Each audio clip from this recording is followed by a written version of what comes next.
Okay. Gary's busy, so I'm having to do what he normally does, so now I have to stop and think. Okay, so on behalf of Superintendent Hoffmeister and the Office of Federal Programs, welcome to the Migrant Kickoff Meeting, Day 1. I'm Erin Clapper, the Program Specialist for the program. Just a couple of reminders for today. To mute yourself, please, if you're not talking, kind of have a larger group than normal on our meeting today.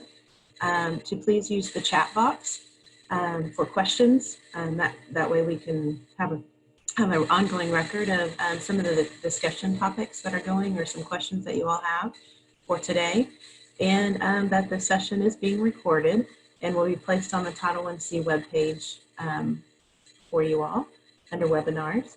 And then also the handouts and presentations will also be posted on the Title I-C webpage as well that I've been given, so that way you can go back and reference them throughout the school year, or presenters, if you want to reach out to them for any help or anything like that. So with that, we just want to say thank you to all of our guest speakers. In particular today, this morning, we have for session 1, Sarah Dunn, the Assistant Executive Director of State Assessments and Office of Assessments, and Lisa Rohr, Director of Data Literacy in the Office of Accountability. So these two wonderful ladies will be presenting our session 1, and I'll turn it over to them. Hi guys, can you all hear me? I had to restart my computer, so sounds good? We can hear you. Wonderful. Well, I am going to start sharing my screen. Oh, Erin, can you please make me a co-host?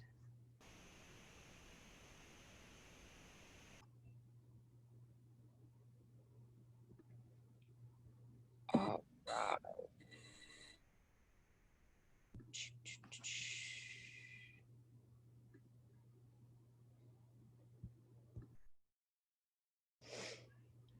All right, and you guys should be able to see some PowerPoint slides now, hopefully. Yeah, Sarah, we're seeing the preview of it. Is that what you wanted? Preview. Not the full No, screen. I'm looking for the presentation button, because present, I'm going to say it's probably that one. Wonderful. Okay. So perfect. Much appreciated. My name is Sarah Dunn. I am the Assistant Executive Director of State Assessments, and I am co-presenting today with Lisa Rohr. Would you like to introduce yourself, Lisa? I think Erin already let you know I'm Lisa Rohr. I serve as the Director of Data Literacy in the Office of Accountability. And today we are going to do a data dive into the OSTP portal and to pull some assessment data for the migrant students, and then also look into the accountability reporting and the public dashboard. I will say that we have jam-packed this full of information, so I will honor your time by not reading these PowerPoint slides to you. We have sent them to you all. They have lots of things in them, so if you want to go back later, look through them, really use them as a resource, that is what they are there for. But our goal is to really make this, fingers crossed, hopefully it works, a more interactive Zoom session rather than you guys just sitting and getting and listening to us talk about data, which we could do all day long because we love data. We love it. So to get started, we've got our session agenda. My part, I'm going to spend most of my time talking about the OSTP portal and the different scores, what they mean, and how you guys can get them from the portal. And then Lisa will take it over to talk more about a holistic picture of the data and how we can make it actionable in our instructional methods.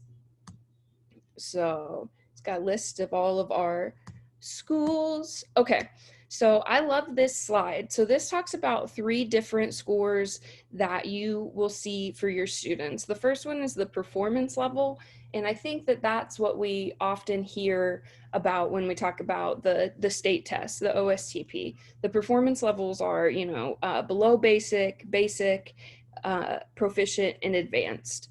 I like this slide because it kind of gives us some guiding questions. Are we on track? The performance index, that is the OPI that we often hear about. It's the numerical value where 300 is always the proficient cut. The guiding question for that is, are we progressing? The nice thing about the OPI is that how it is configured is that we can compare it across years, right? It's a comparable score. And then lastly, we have our reporting categories. Guiding question, where are our strengths? Often these reporting categories follow the structure of our Oklahoma academic standards. So like for ELA, our reporting categories are going to be reading and critical writing, language and research. Same with math, it's going to be algebraic reasoning, data and probability, because ultimately the OSTP is meant to be part of a cycle with the Oklahoma academic standards, with an instructional cycle. So first off, I talked a little bit about our performance levels and if we are on track and what a performance level means. The ultimate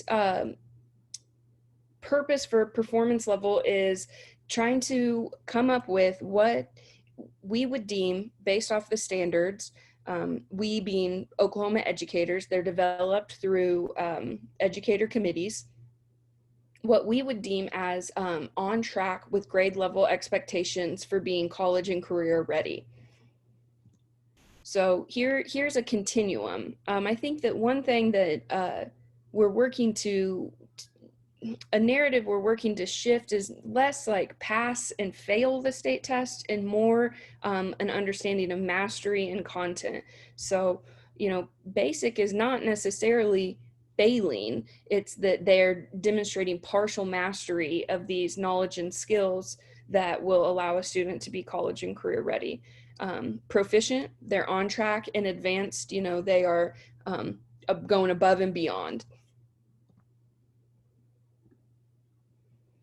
I like this slide because it kind of talks about the relationship between our standards and these PLDs. So our performance levels are like I said, below basic, proficient, and advanced. And they're really defined by our PLDs, our performance level descriptors.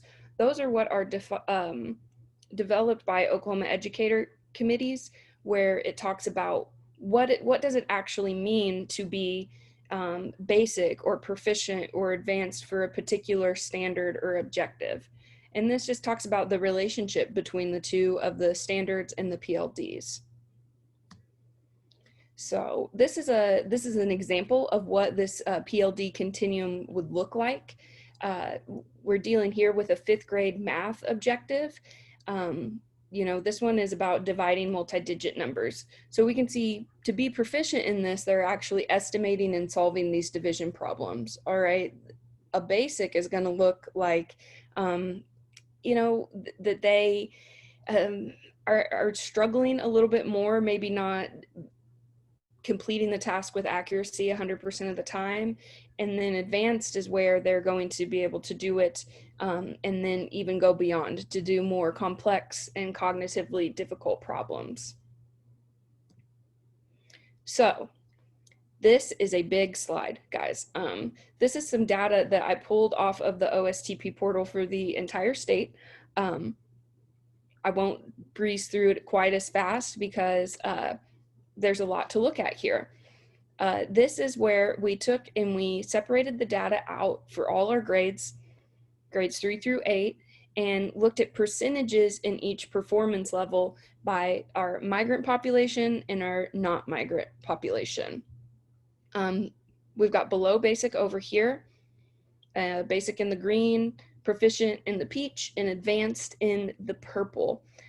So with this, I think that it's a good visual to, get an understanding of overall performance levels and where the migrant student group is performing in relation to students who are not classified as migrant. This is for the 2019 math OSTP. All this to be said, I do understand that, we're in kind of a weird time right now with the pandemic. So this data is, from over a year ago, because we didn't have our assessment this year, but it's the data we got, and it's the data we're going to use. Moving on, our next one of the things I noticed, Sarah, about that data, if you wanted to go back to Yeah. the slide, is that when you're really comparing migrant and non-migrant, they're performing relatively the same in some grade levels. Like grade 4, you see similar bands, basic, 36% at basic for not migrant. I noticed that in 3rd grade, we have a huge band, 57% at basic. basic. Migrant. And then look what happens when we move up to 8th grade with that migrant group, we go to 28%. So it makes me wonder about the vertical alignment of the curriculum, and maybe that there's something that's being missed in instruction somewhere.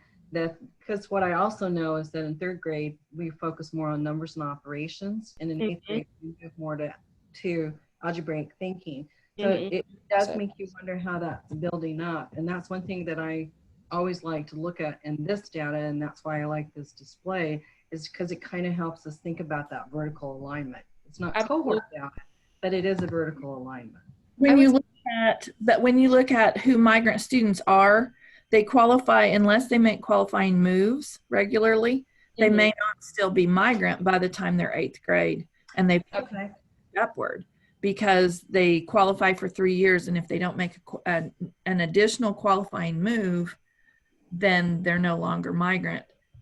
And then you have kids that come into the migrant band that maybe were not migrant based on movement of students. Absolutely, Julie. That was one thing that we noticed when we were looking at the data and pulling rosters, that word always doesn't come out of my mouth correctly, rosters, where we might get a student where we'll have scores for them under a migrant classification for 2 years, 3rd and 4th grade, but not 5th grade, or for 5th grade, but not 3rd and 4th grade.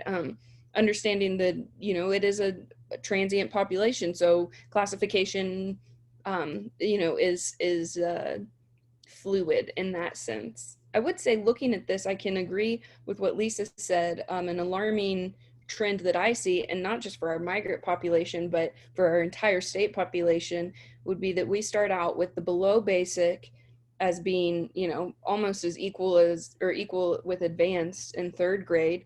And as it progresses vertically to grade 8, that below basic, we're from 11 to, 38, from 22 to 47. Something is happening there that is, that's I would say not a positive trend in the data, where they're, doubling, tripling, quadrupling the amount of percentage of students within the below basic band. And just to reiterate what Lisa said, that is one nice thing about this performance level data, that we can see these trends vertically. With our OPI, so this is the numerical value that a student gets for every test that they take. And an interesting thing about it, I found when I was working as a district test coordinator, and also as a teacher, a classroom teacher, this number was so arbitrary to me. It didn't mean anything. And the more time that I've spent in my position in the Office of Assessment, is that it's actually a really valuable number once I started to understand and learn and what the number means. So 300 is always the proficient mark. There is some very complicated math, not done by me, to calculate the OPI. And the nice thing about it is that we can really track a student over time throughout the years. So with the OPI, I guess I just wanted to stress that while it used to not mean much to me, I'm starting to see it as a very valuable claim that our assessment makes, and useful when it comes for us making instructional decisions in our curriculum and within our classrooms, as to what's going on. Lisa, is there anything you wanted to add about OPI right now? No, let's look at those numbers. Let's look at them. Okay, so this particular this particular slide, I'm not going to go into depth, but this is for you guys to look at later if you want to go in for your migrant student population, and you, under the data tools report, you can get some really cool stuff under data tools. Lisa and I feel like it's often the most underappreciated report that's available. So if you are just in all of your free time that you guys have, because we all have so much, if you want to go in and pull this data tools report, we find that it will be very helpful. All right, so this is an OPI summary. So with OPI, you get a student, each individual student gets their Oklahoma Performance Index score. And then we also have a mean OPI, or an average for that grade, which is something that we use to look at for state level trends, or student group level trends, is the mean OPI. Sarah, one of the things I noticed about that OPI was that the migrant students were actually doing better than the non-migrant students. Did I see that correctly? You sure did. Yeah, you'll see that. I think that there's quite a few examples of that, where we see that the migrant student population is performing either equally or better than the not migrant student population. And I do want to point out that part of that could be due to the small N size, because we're looking at 37 students as opposed to 50,000 students. So Absolutely. if you think about the aggregate, then that is going to shift that just a little bit. But I still think it's indicative that the work you're doing with your migrant students is impacting. Absolutely, it is impactful. And, you know, so the N size, that's just the number of students that are classified as migrant or not migrant. And it is significantly smaller than when we're looking at not migrant or the entire state population. However, I can agree with what Lisa said, that this was an example when we were pulling the data of some really good work that we were seeing, some really positive things. This slide right here, it tries to tie together what the OPI, mean OPI, and how it fits into performance levels. So from an OPI, there's a range, and that range is where you're going to fall into for below basic, basic, proficient, or advanced. So they do tie in together. All right, this is what I wanted to look at. So this slide is, I want to move so I can see it. Okay, this is a mean OPI trend. So the average of all of the OPIs for our migrant and not migrant students for over 3 years. It's a cohort. So in 2017, these students were third graders, fourth graders in 2018, and fifth graders in 2019. Over here, we've got our N size. Okay, so migrant versus not migrant, there's a significant difference, right?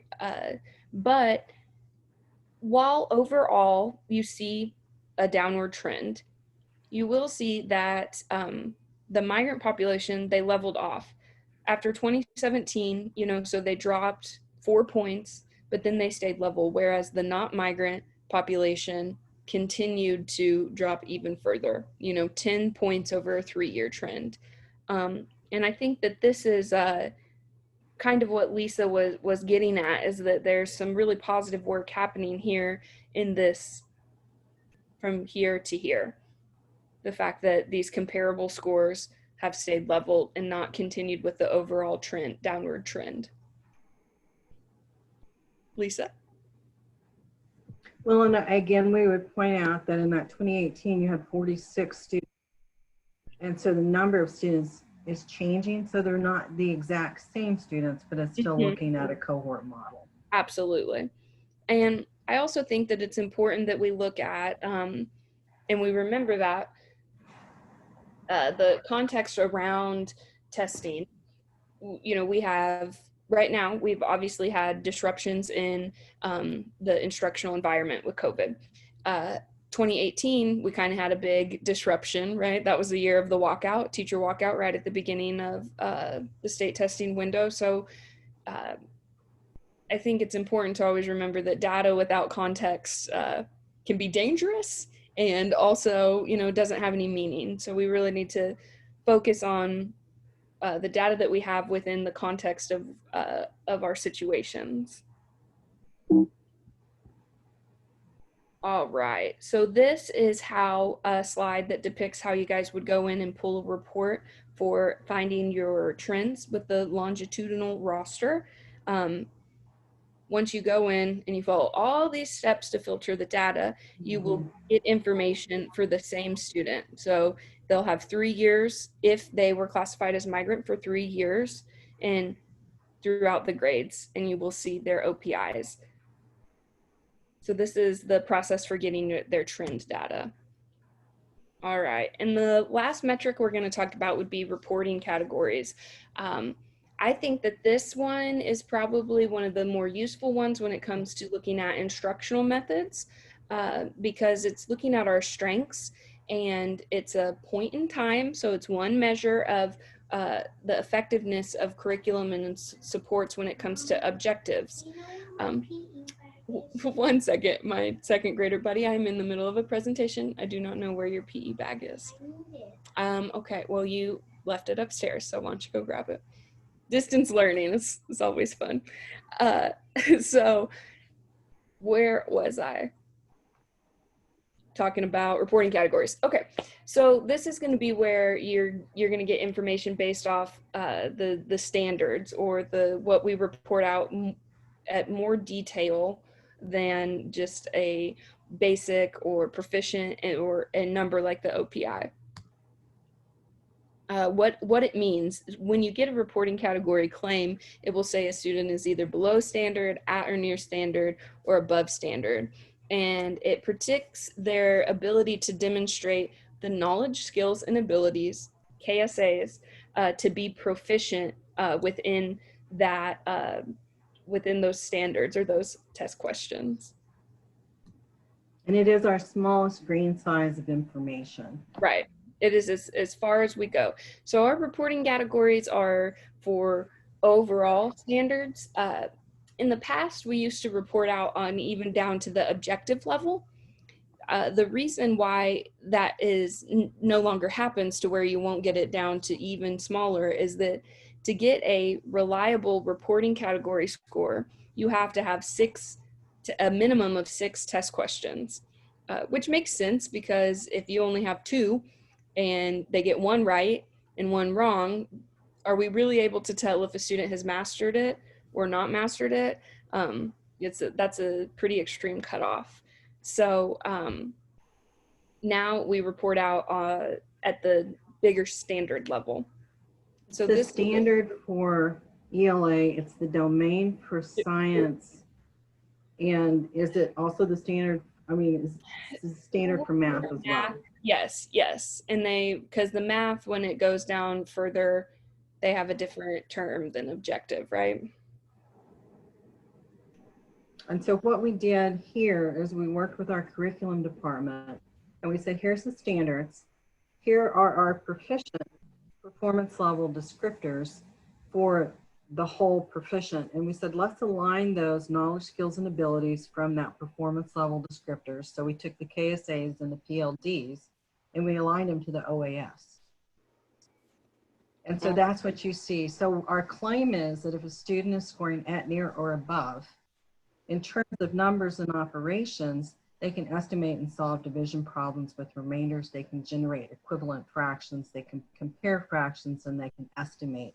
So then at the local level, then what you can come in and think about doing is finding the evidence of your local level of what students can do in terms of these particular proficient knowledge, skills, and abilities. And this was one of the biggest things that when I arrived at the department, having come from being the director of curriculum instruction and assessment at Oklahoma City Public Schools, I went, what in the heck are these reporting categories? What does it mean if a student's at, near, below standard, and above standard, and what can I do with this information? So I took this one to heart. I talked to our psychometrician at our testing company, and together we worked on really unwrapping what this could be so that it was actionable for folks at the district. So you can see I get really excited about this. I don't see as much excitement on your faces, but I can't see all of your faces. So maybe that's part of it. But I found this incredibly helpful in terms of me interpreting test scores. And so I think I've probably said enough about that, Sarah, but you can feel my passion in this. Absolutely. Well, I know that you've spent many, many hours working on these slides that we've sent out. They have hyperlinks in them with some interpretation guidebooks that you could, once again, go through and learn about reporting categories. So here is some data that we pulled looking at the reporting categories disaggregated between our migrant and our not migrant student population. So you can see in a lot of ways for grade 3 in 2019, our migrant student population is looking very similar to our not migrant student population throughout these 4 reporting categories for math. And I know from just looking at that testing blueprint that the bulk of the questions on the grade 3 is down here in numbers and operations, but those are incredibly important foundational skills for them to move up to those next grade levels. So if I had a student struggling here in grade 3 in numbers and operations, I would be concerned because I would be wondering what deficits they may have in moving up to higher grades. And if I had kids performing really well here, I would wonder about what kinds of enrichment they might be ready for more in that algebraic reasoning realm if they have this numbers and operations numeracy down. Yeah, I think that brings a good point, Lisa, in that we often focus on where we would need to implement some intervention and remediation for where the gaps are. But this data also provides a good place for us to look and see where enrichment might be appropriate, where kids are being very successful and where they might be able to develop those skills further and deeper. All right, so this might be, even though there's a lot going on, my most favorite slide of the presentation because it talks about appropriate ways that we can use each of these scores. With our performance levels, we can see groups as a whole. With our OPIs, we can, track achievement over time, over years. It's comparable. And with our reporting categories, we can really look and kind of focus in on where strengths and weaknesses in instruction might be occurring. In addition, we've got this little reminder down here that, these are, snapshots, one-day measures, but directors, principals, and classroom teachers, they know best, and the other relevant information, such as, the kids' actual work, some CFAs, these sort of formative assessments are also good measures for understanding where successful instruction is happening and where maybe there needs to be some development in the curriculum and instruction. Lisa, was there anything you wanted to add here? No, we did have a question in the chat box. So it says you might be going in this direction, but can you break down the migrant group one more time with English learners and non-English learner migrants? And so that's just another lens to really think about, because what we know is that even though migrants is one subgroup, with migrant subgroup, you could have different demographic groups. You could have English learners and non-English learners. You have economically disadvantaged and non-economically disadvantaged, and then you could look at race and so that's why when we're thinking through test scores and this data, it's really important to consider that student. What other barriers might they have? One thing I did notice that was encouraging is that our migrants seem to do better in math than they were in ELA, and that probably could be because of that language barrier. And I would certainly agree that this is a very good thing to do at your local level, to really think through all of those barriers and supports for those migrant students. And here in a second, when we get into the portal, we can talk about all the different filters and features that they have when you're pulling reports, so that you can see this information. All right, this is just another slide talking about how student samples and common formative assessments are also a really useful way to understand where students are at. Okay, so this is the meat. Okay, so finding our data. This is what we're going to dig into when And just to get a little understanding, how many of you, and you can do this through the reactions, I believe you can do a thumbs up, you can do a smile. How many of you have been into the Measure Progress, now Cognia portal, and looked at your OSTP assessment data in that portal? Or you could in the chat, you could just show that way as well. All right. I'm seeing some thumbs up. Okay. Well, no worries if not, because we're going to do it today. So this slide will come back to, you can use in the future when you're going into the portal to pull your district roster and to really look at it in terms of migrant and not migrant students. So it is your turn. Does everyone have the Word document that we sent out? Erin should have sent it out. We're good? Okay. So I'm going to share my screen and we're going to go into the portal. If you guys would like to take this time to also log into the portal, and I'll show you how to pull this roster. And then once we pull the roster, we can download it and add it to the Word document that we sent out to start comparing the data. All right. New share. Okay. So you guys will go to the Cognia portal and it is linked and you'll log in.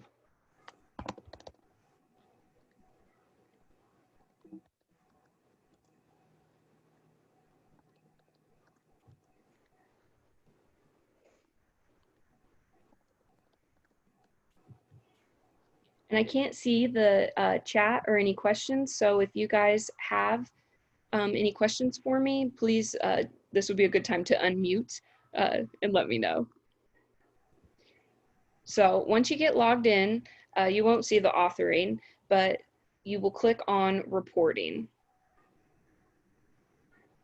Obviously, we're going to keep the data private. All right. Can you give me thumbs up again if we're following, if we're good? And the reactions? Cool. I think you're good. It didn't seem to have any questions right now in the chat box. Okay, awesome. So once you get into reporting, we're going to pull for 2019. So under report, you scroll all the way down to district all grades roster. And then you can select the grades that you want. I'm going to pull all grades 3 through 8. And then I'm going to pull them from. And Sarah, if I remember correctly, then this shows student names. Well, I'm going to pull from our cyber district. Oh, cool. I forgot we had that cyber district. Right.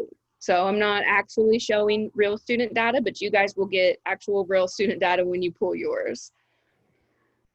Okay. So reporting all district grades roster, you pick the year of administration and what grades you would like to pull. Once you do that, you scroll down and you click get report. All right, so then it pops up so much stuff, okay? Oh, yikes, I went back. Gotta get it again.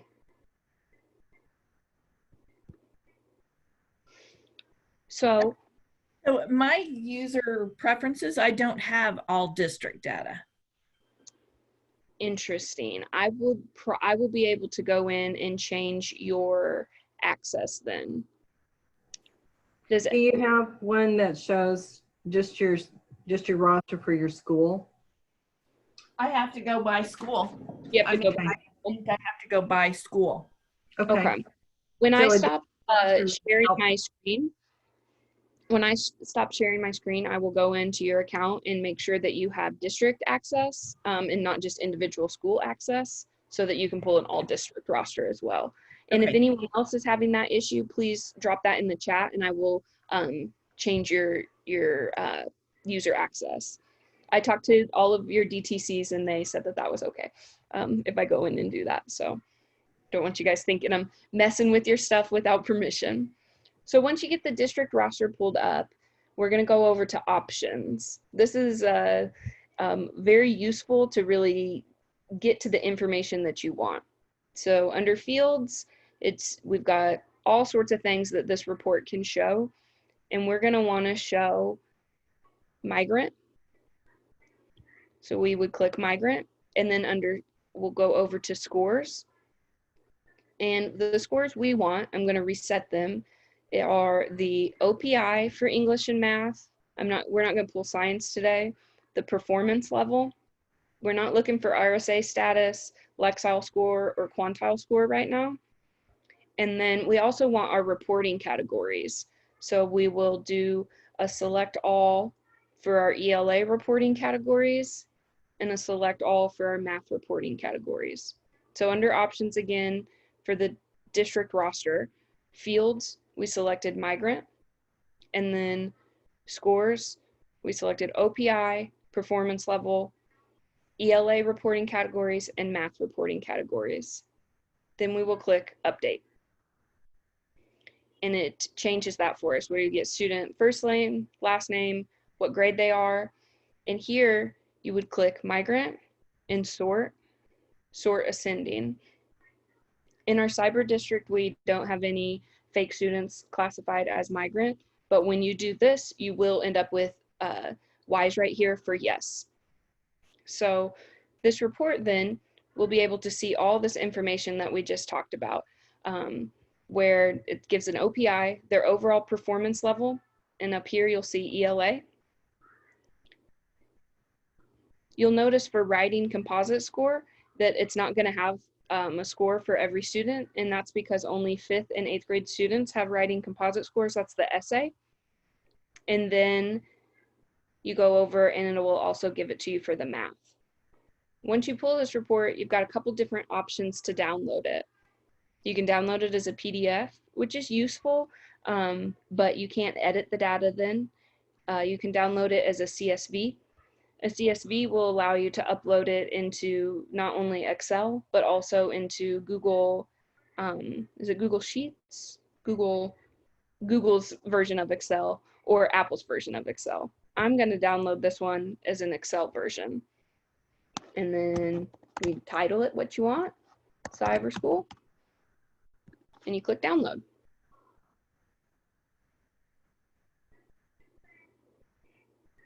Might take a minute. This one, here we ended up with, looks like I have about 50,000 kids in this cyber district apparently, so it takes a while. The bigger it is, the longer it's going to take to download for your district. At this time, I am going to stop sharing my screen, and then I'm going to give you guys a chance to pull this report yourselves. And if you need the access that will allow you to pull this report, like I said, put it in the chat and I will go in and change your access really quickly. So questions? Do we have any questions so far? And does everyone have the sheet that was sent in the email to kind of think through and look at? They should all have it. Yesterday afternoon, I sent day one, with your things in it as well as Tanya's. Perfect. And they should have everything. Okay. And Sarah, we did have a question if they needed to reset their password. If my memory serves correctly, which sometimes it does and sometimes it doesn't, there is a forgot password right there on the portal. Is that correct? When you're logging in, it says forgot your password, ? I'll pull it up real fast.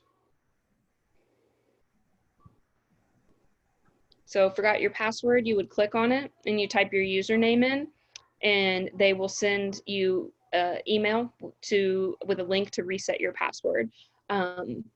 And the email will be sent to the one that is tied to your account, and it's usually your school email. Okay. So we'll take about 5 minutes to pull that report, if that sounds good.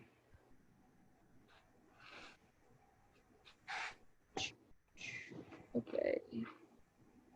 Julie needs the access. On mine, it's not letting me get the report. All right. Everything's checked, everything's marked, but it's still not letting it. It's not lighting it up on the corner. And that could be because Because it's we're all using, Okay.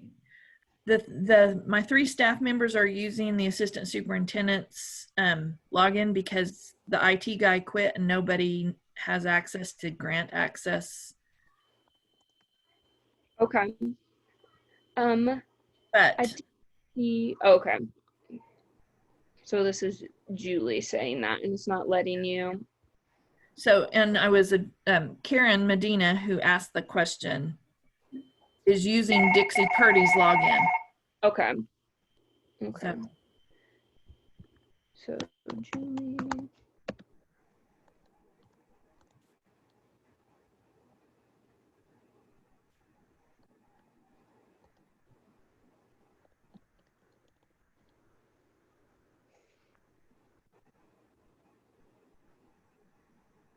All right. So you are at Guyman, right? Yes, there's 3 staff members.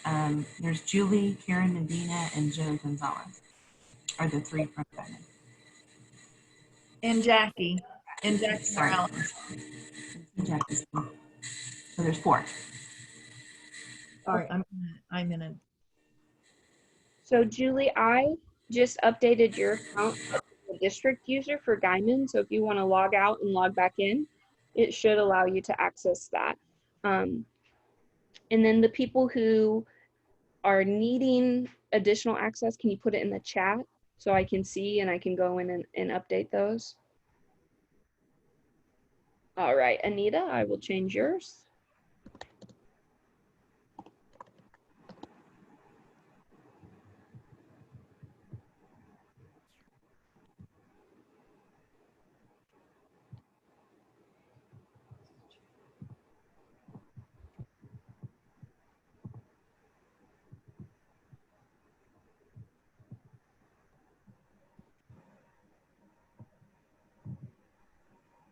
And Anita, you are at Tahlequah, correct?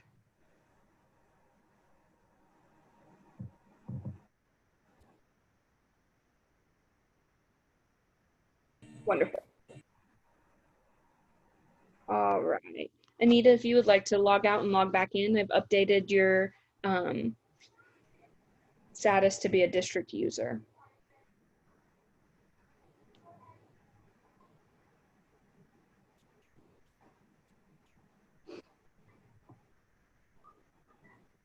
Okay.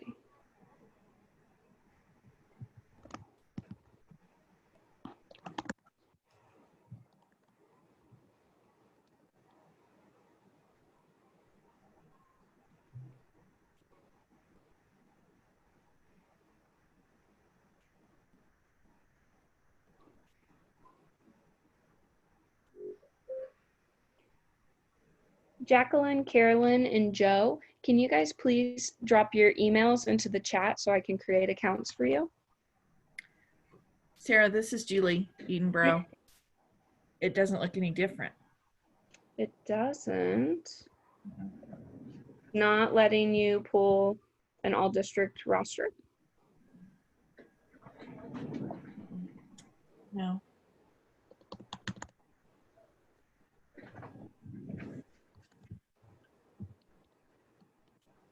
Let me pull your account up again. Oh, wait. I think I did it wrong. I got it. Sorry. No, don't be sorry. This is the joy of technology. In addition to learning to do all this stuff through Zoom, it's definitely a new world. Okay, Julie, what did you do? This is Anita. Mine is still looking the same. when you pull the little scroll down where it said group summary, it's in the middle of the pull down that says district, all grade levels, or Oh, gotcha. Yes. it's kind of hidden. Yes. All right.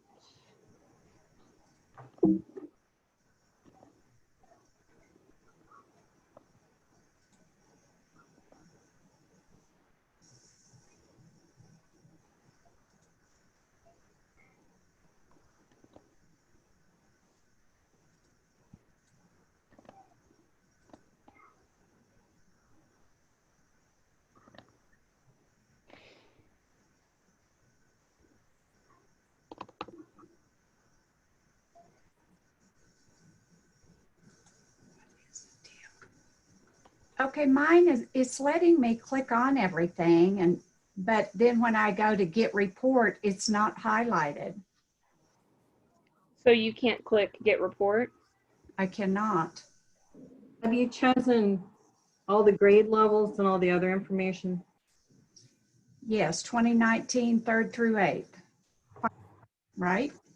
Mm-hmm.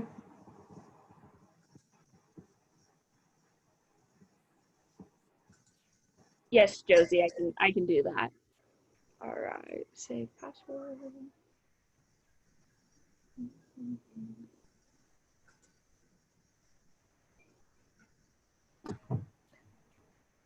All right, Jacqueline, you should be getting an email shortly with your user account. Okay, once I clicked all grade levels, Mm-hmm. my get report went gray and won't let me click on it. That's exactly what mine did. It allowed me to get the 3rd grade, which was the access I had before anyway, where I had to just go by grade. But when I put all district reports and then I click on all the grade levels, Mm-hmm. below Guyman, it shows what schools will be being pulled, I guess. Uh-huh. And then the get report button is gray. It's grayed out. All right, so down there where you see then in that list of schools, if you click diamond down there, then does it allow you to get the report? Yes, that's the ticket. Right. Okay, because you have to tell it which schools you're getting the report for. And since you're Will you share Then your you screen need and to- pull up the criteria for getting the report while I'm getting these user accounts set up? All right. yes.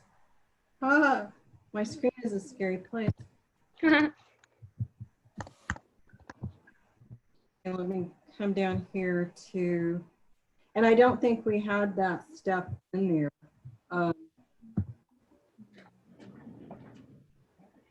No, that's finding your trends. So we will need to update for that. Okay. Yeah, you would go to that district roster report, and then you would have to click on the schools. Otherwise, it doesn't know what schools you're clicking on for. Did that help solve your problems? What is it? District all grades. District all grades here. Karen, I have created a user account for you. You should be getting an email soon.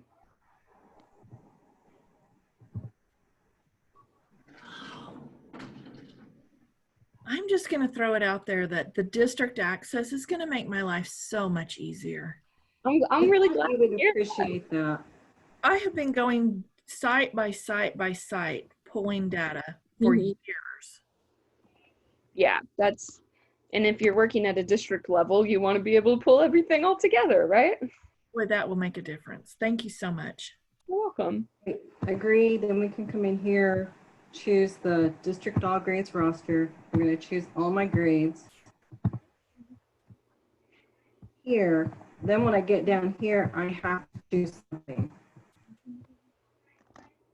And so if I want all of the cyber, then I would click on cyber district, then my get report should turn blue.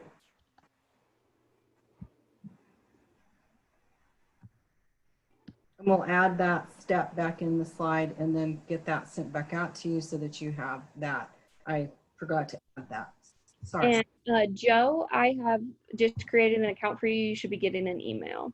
And now I'm gonna, Josie, will you please drop your email into the chat so I can make sure your account is with the right email?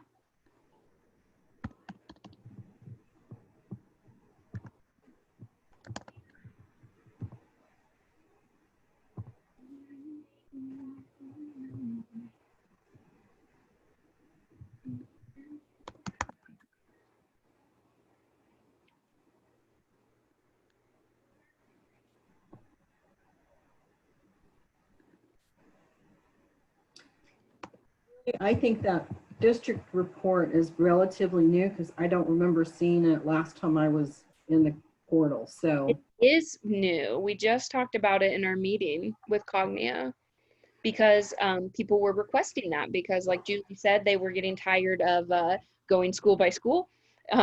So they developed a report where you could pull everything. I'm in the middle of a meeting, so I can't blow up these balloons. I'm giving a big presentation, buddy. I cannot do that right now. All right. Or you could. You think I could blow up some balloons? I would hate to. What every good thing needs is some balloons. I feel it's, you know, district learn or distance learning, working from home. It's been quite the experience, but I feel pretty lucky that I've been able to keep my kiddos safe. Okay. I would think it's part of PE. Maybe keeping the balloon up in the air and off the ground, because that's a very wonderful active thing. Oh yeah. We float up. Okay, give me a second. Okay. All right.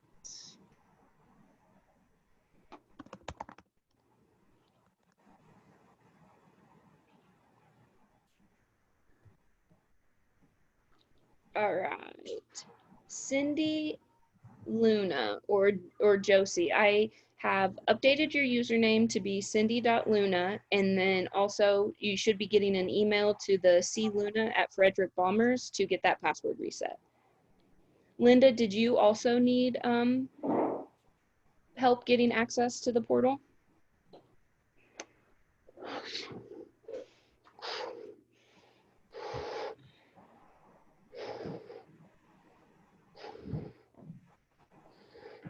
Okay, I will go in and check it out at Westville.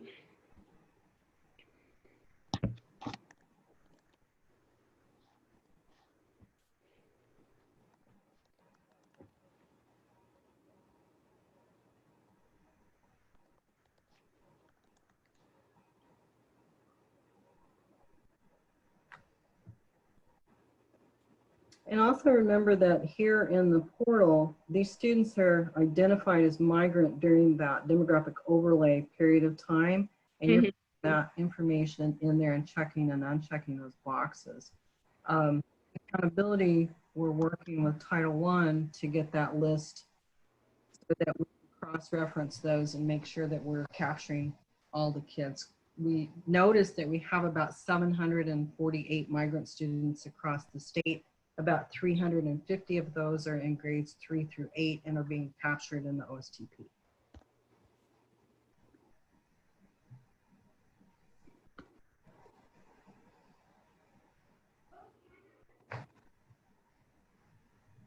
Well, Linda, I think the issue is why you can't get logged in. I don't see an account for you, so let me create one.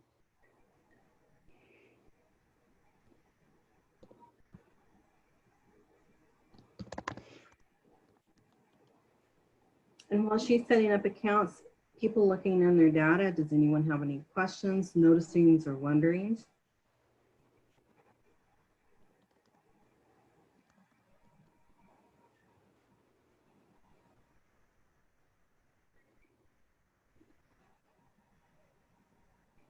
And you're certainly welcome to unmute. Absolutely. And Linda, I just created an account for you. So you should be getting an email so you can get logged in. You are welcome.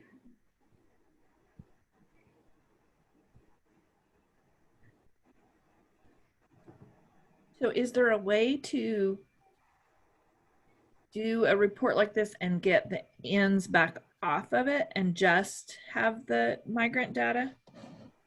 So what I would do for Or that, put it into an Excel and take off delete the ends? I think that's for the district roster. That's how I would do it, is download into Excel and then delete. Let me look and see.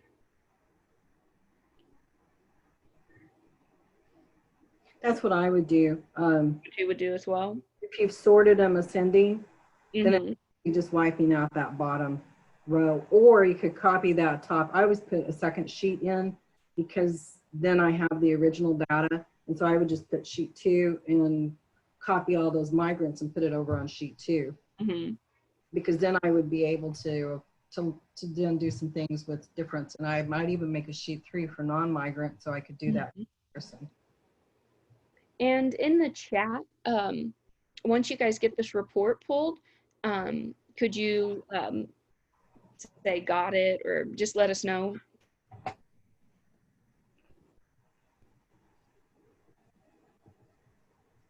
Wonderful.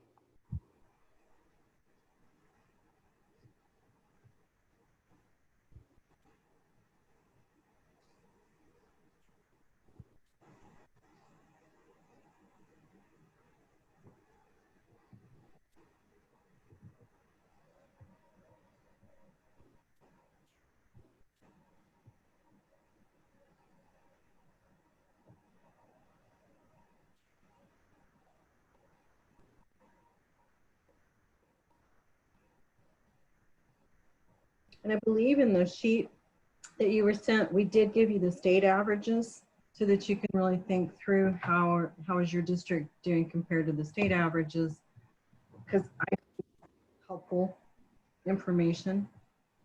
Yes, I'm going to share that. You should be able to see the Word document right now.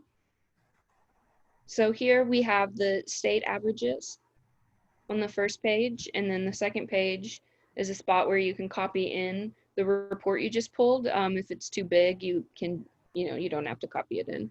It's not for a grade. Once you get it and you go through it, we have some reflection questions that you guys can start looking at. What do you notice? What other data do you think might be useful when we're considering, our migrant student populations and next steps? These are big questions. You obviously don't have to answer all of them right now, but it's just stuff to start thinking about. And obviously I have a typo and I'll apologize. That second question should be, what other data might you need to consider? Fixed it on mine, Lisa. Might you, what? Yeah. How other data, there we go. All right. Hey, Josie, it looks like we might need to change your access so that you have access to the district. Okay. And this is something that when we're thinking about data should lead us to more questions. And it's actually then those more questions that take us further down. Like what you said earlier, we have migrant students, they're English learners. So what impact does that double identification have on those? And then I might want to look at how they're doing on their health assessment. So I might pull that data in as well and think about the supports and things that they're getting. I think that you'll be excited when you look into the single sign-on portal, because this year we have all of the English learners listed in there, and then we have the scores that they will have made on their prior year test and the target that they're going to need on this coming test, so that you know what supports they might need to help them become English proficient.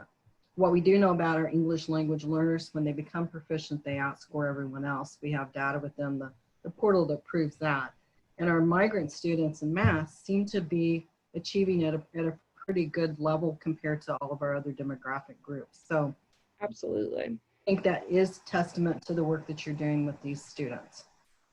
And Josie, what when you're on the reports page, so you scroll and you click district all grades roster, you select the grades you want, and then under here, under organization, you would have Frederick Elementary, but you should have multiple schools or the entire district because you're given district user access. Do you see there? So mine shows the whole state, but yours would show your whole district. Sarah, I think if you go ahead and type Frederick in there, you'd be able to show where that is. All right. So And you then you could would click on that Frederick. Yeah. You could click the top one and it would pull both for the elementary and the middle school. And then you would click get report.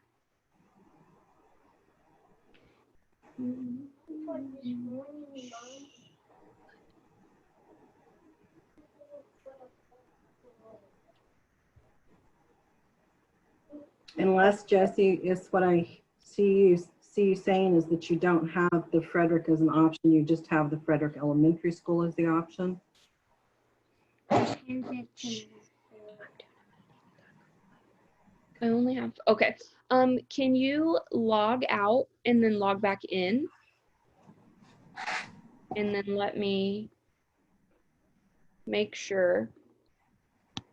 And Josie, you are using the Cindy.Luna. Perfect. Just want to make sure that I've got it. Right, district user. Great.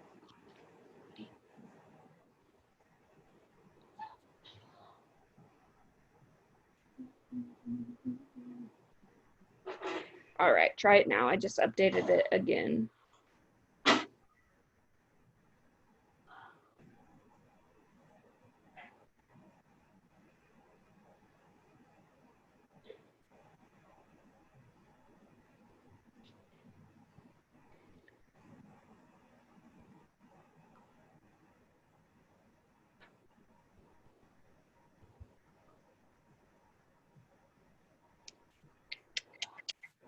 Okay.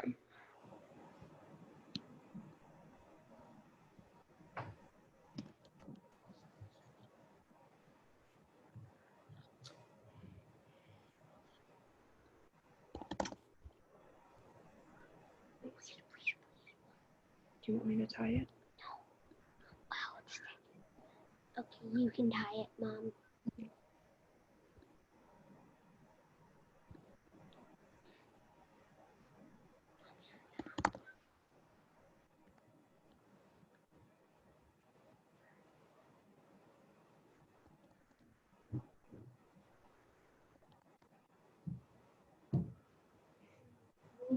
Big. I want to be one big, Mom. Can it please be bigger than this one? Thank you. All right, I tried one more thing, Josie. And as you guys are going through and looking at the data and doing the reflection questions, really thinking about it, I'm going to pass it over to Lisa to talk about some of the other resources that we have available and more data. If you are still having questions or issues with your access, please in the chat box, you can directly chat me, send a chat to me, and I will work to get your access fixed.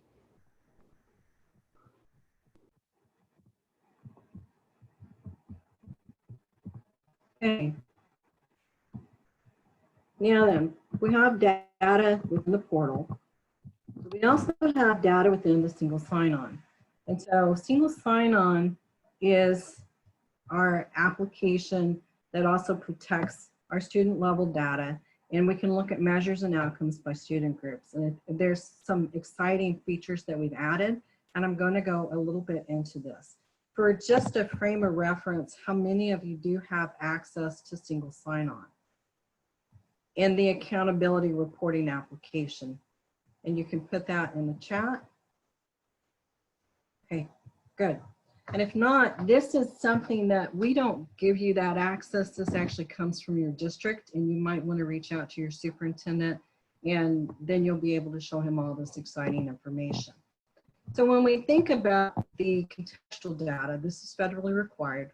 Our contextual data includes all students enrolled at the end of the school year. The measures that we have in contextual mirror what we have in the report card, but it does include all of your students and it is disaggregated down to migrant. So we have the assessment performance, which you know is that performance level. How well are we supporting groups to be ready for the next grade, course, or level? That's that claim we're making. Student progress. This is going to be relative to that OPI and where students are scoring. And we're looking at how well we're helping students to progress or maintain mastery, grade level standards. English learners. This is looking at how well are we supporting our learners in becoming English proficient in the amount of time that we have. And then attendance. Attendance is a school quality indicator, and it's looking at the barriers that we may have in student engagement or other factors, because what we know as educators, if they're not coming to school, it's hard for them to learn. And with our migrant students, that might be a bigger problem. Although when I looked at the data, I think it was surprising. And when we go into this contextual data, you would go into your accountability reporting. We do not have a cyber district. So there will be parts of this that I can show you and parts that I cannot. I like the reports, I like the contextual, and I like to start with attendance. And when I'm looking at this slide, we break it down by migrant and not migrant. At this particular site, they have 4 migrant students, but look at that rate of attendance. They have 100% attendance for the migrant and 89.21% for the not migrant. So those 4 migrant students are coming to school all the time. And I think that's an important thing to think about. Are they coming to school? And if not, what are some things that we can do to help them get there? You can then come in and look at your student list, pull that up. You can filter for your migrant student. You can look at the days that they're enrolled. You can look at the days that they were absent. And you can think about those that were chronically absent, meaning that they're missing 10% or more of the school in this instructional day. This way, you can kind of go back and think about what kinds of supports you can put in place for those students. This is one of the new features that we have, that this is a brand new, actually, report that we're offering in single sign. Lisa, Anita would like to know, so when she goes into the accountability reporting app, when she gets on the main screen, where does she go then to pull these new reports? Okay, I will show you that here in just a moment. Let me go through the different things that we can see and then we'll go into the portal. Will that work? These are from Attendance Playbook. And if you've not looked at this resource, this is an incredible resource. It's not built by the state, it's built nationally. And it really shows you the tiered interventions and it gives you the effectiveness of each of these interventions in helping students come to school. I served in Northwest Arctic Borough School District, which is 33 miles above the Arctic Circle. It's in rural Alaska. One of the things that we did offer that really helped is we had showers and laundry services available at school because we had a lot of honey bucket homes that didn't have running water. So that was something that we would do as a tier 1 intervention to help get our students and to school because it really helped build that relationship with parents. Now then, I doubt that any of you actually have a honey bucket, but thinking about breakfast for all, that for our economically disadvantaged students is a really important feature. So that's why it's shown as a tier 1 intervention. But this is an incredible resource. If you've not dug into it, now you know it's there. We can also look at student progress. Remember, we looked at those OPI scores and we tied them to the performance bands. In accountability, we break those performance bands in half. And we have below basic low and we have below basic high. And we're measuring progress by looking at how students are moving through that. So in this report, you can come over and you can see where they're moving. Like the student was basic low, they dropped to below basic high. I would wonder, and I would also know that this is one day, one test, but I would wonder what's going on with that student. This student was at advanced low, they stayed at advanced low. We have a student that was basic high, they stayed at basic high. We have 2 students that were at basic high and stayed there. So what nudge might we need to put in place to help them to move to that next level? And that's kind of the question that we ask here. And again, this is just for our migrant students because I can pull that report by the migrant students. And when we think about the actions for that, because we are measuring, we took that below basic band and we cut it in half. So we're looking for movement within a level or movement across levels.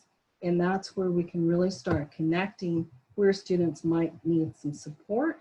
And this is what it kind of looks like. So when I was thinking about how all this data ties together, these are the things that I feel that are important to tell a student's story. How many days are they missing? First of all, what grade are they in? How many days are they missing? What band were they scoring in the prior year? So when this student was a 4th grader, how did they score when they were a 5th grader? And then we added all the reporting categories, and that's what you see on your sheet.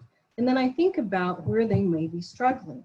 Like if I look at student A, they're at near and above in critical reading and writing, vocabulary, language, and research, but they're scoring below in that reading, writing process. So then that's when I would go back into the OSTP interpretation books and look to see what skills they may be struggling with and think about how we're teaching those. And so this to me was that big actionable piece that we can do by taking and blending what we have from the report card with what we have in the OSTP portal. And so I will take you to the portal.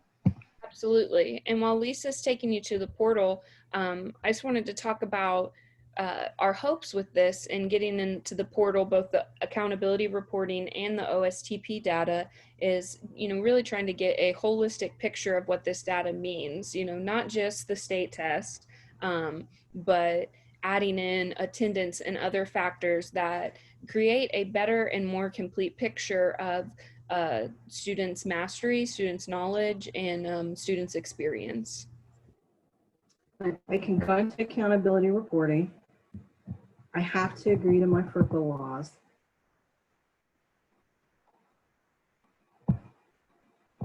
I can come in here and because Guyman's in the house, then I'll just go to Guyman. This is not as fancy. No, wait, I know why it's because I searched as a include all years. I cannot pull district data in here yet. And there are a couple of reasons for that. And so you'll see that I have opportunity. I can go in here and I've got all of our schools listed. So the first thing I would need to do here is to choose a school. Then when I go in, I've got school level data, which includes the school calendar, my expenses, and the coursework. I've got student level data, which when I clicked on it, I don't have all my little boxes, but this is where I'll show you another report tool. This is where you can actually track a student's attendance. You can look at all kinds of good information. This is where our ELF information is as well. I go into reports, and my favorite is the contextual data. Why is it my favorite? It is because it disaggregates by all those student groups I really want to look at. And when I come into the very first page, I get an overview of all of our indicators. Those little dots are mesmerizing. There will be some hypnosis in here, and you'll all leave feeling very positive. It's working. It's exactly how I feel. And so assessment performance is not one I probably wouldn't dig into because you already have that information in the portal. So it's not really different than what you see in the portal. It really just, the one thing that I do like, however, is that I can get a glimpse of all of my student groups in terms of this. And this is the percent of students that are scoring proficient or above by demographic group. And so I can quickly scan through here and see if there are some students like 3.74 our English learners are obviously struggling, which is not a surprise here that fewer of them would be proficient on the OSTP. But that's what I can look at in terms of this assessment performance. Then if I click on the denominator, which I will not do, that's where that student level data lives. And so I can show the student groups. Student progress is where we get that understanding of how they moved. Did they stay below basic, high, Did they move up? Did they move down? And again, we can show the student groups. Here's the other thing I really like about these reports. There's consistency. All of your student groups are represented. And then you have the number of students that are showing and are counted in each group so that you can think about, is your coding in your local student information system correct? Because that's an important piece of this. Attendance, again, if they're not coming to school, that's a good starting place. And showing our student groups. Here's our migrant students. And they have actually a better attendance rate than the non-migrant students. So I think that's a celebration sometimes when you're looking at this data as well, to think about the things that you are doing in terms of outreach that are positive. Now then, I want to draw your attention to this section. This is your priority student groups. Remember, an academic achievement indicator, students are only counted one time. They're counted in the student group that they most closely align to. Therefore, and we start with students with disabilities. So what we do is we go in and we ask, does the student have a disability? If the answer is no, then we say, is the student economically disadvantaged? If the answer is yes, then that student is identified as economically disadvantaged. If the answer is no, we ask about English learners. And then we look at all of our race ethnicities. So one thing that I do, and that's why you're going to see different numbers here. And these students that are economically disadvantaged are only economically disadvantaged when we look at the priority student group. That's the only. All right, so we have a few questions. The first one being, can you share again where you first go once you get into the accountability reporting? Certainly. So I'm going to return to SSO. And I chose to use one screen today, which I think was not the best choice for me. I have to agree. Then since I am not impersonating someone, and you may get in here and you may not see contextual reports showing up. We had a bug in one of the reports that is being fixed. We are promised to have that by end of day today or tomorrow. So if you're not seeing the contextual, that would be why. If you're a district user, you're going to get all of your schools. If you're a school level user, you'll only get access to one school. And so if I'm a district user, I have to choose a school. And then I have these levels of information. Student data is where I can look at an individual student's attendance. I can even look at the days that they're missing. For some reason, when I click on mine, it doesn't have the little boxes and it shows student level data. So I'm not gonna, well, you know what? Let me, Julie, how do you feel about being impersonated? Okay.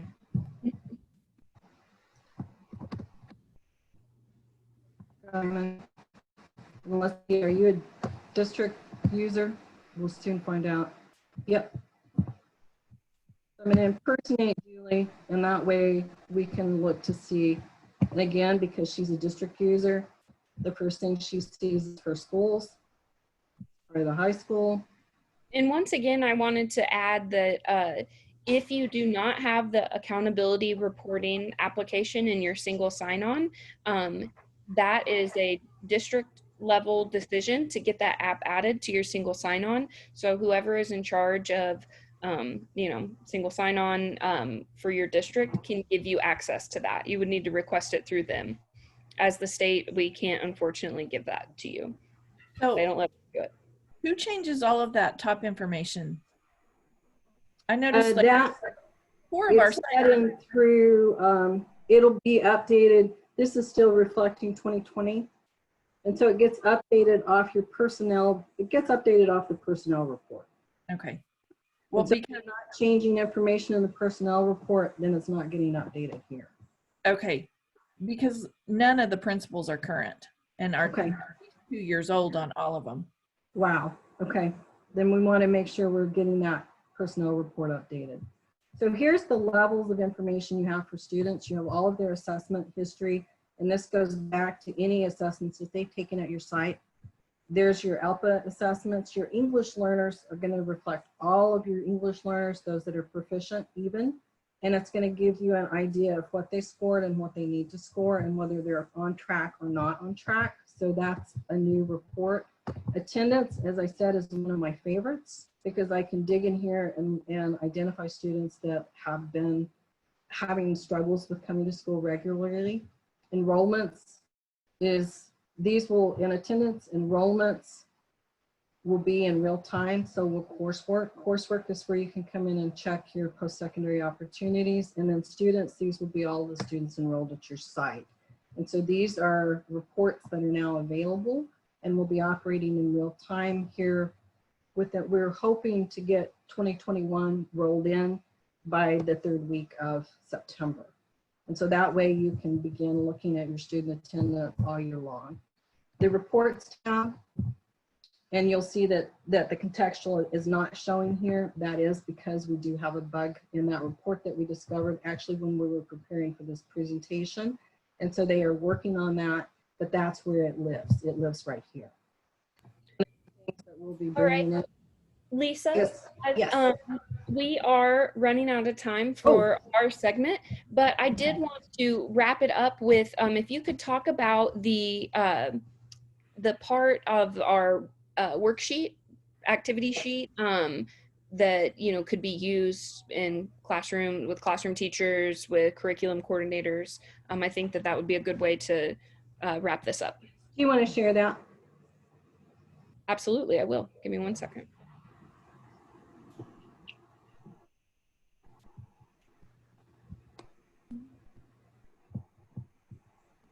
And again, this is kind of bringing it all together to give a little bit more information about what you can do next. And so understanding how the student's moving, and then this was kind of what we came up with. We were looking at filling that chart out. So you already have a lot of this information.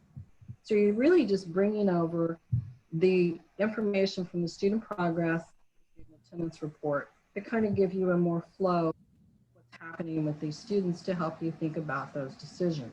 And then one of the things that we put in here on the next page is kind of an idea, something that you could look at.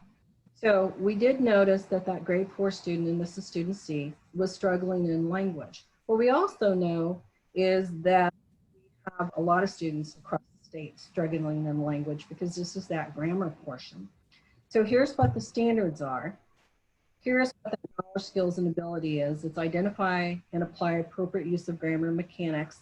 That doesn't give me enough information. So then we also link the progressions in here so that you could then click on the progressions and see exactly what kinds of things students are doing. Thinking then about local evidence. Yes. The progressions pull in our, the curriculum side of it, those link to our curriculum frameworks. Yes, thank you for that clarification. And then they also would have them for grade 4. And what I did is I went into the frameworks, and you'll see the frameworks linked here. And I clicked on the standard. And on the standard, it gave me the opportunity to look at those progressions. Then I would think about what we're doing at the local level and think about some things that might need to change for all students and some things that might need to change for this student. Because when I looked at what they're struggling with, it seemed to be language was one of the things that might be holding them back. Again, this is one day, one test. So we want to really consider what other evidence at that local level. I always tell the story. I'm an old science teacher, and old, truly old. And we had the Iowa test basically way back in the beginning of time. And our students always struggled with identifying independent and dependent variables. We, at the local level, I worked with amazing science teachers. There were a team of 3 of us. We knew that we had taught that well. And so we had local evidence that our students were proficient in that. So we weren't as worried about that as we were about some of the other areas that they were struggling. But we've always used our test scores to figure out where those gaps might be. So this is just one idea of how to kind of bring everything together. And we kind of, this is the first time we've done this. We kind of like to know, has this been helpful?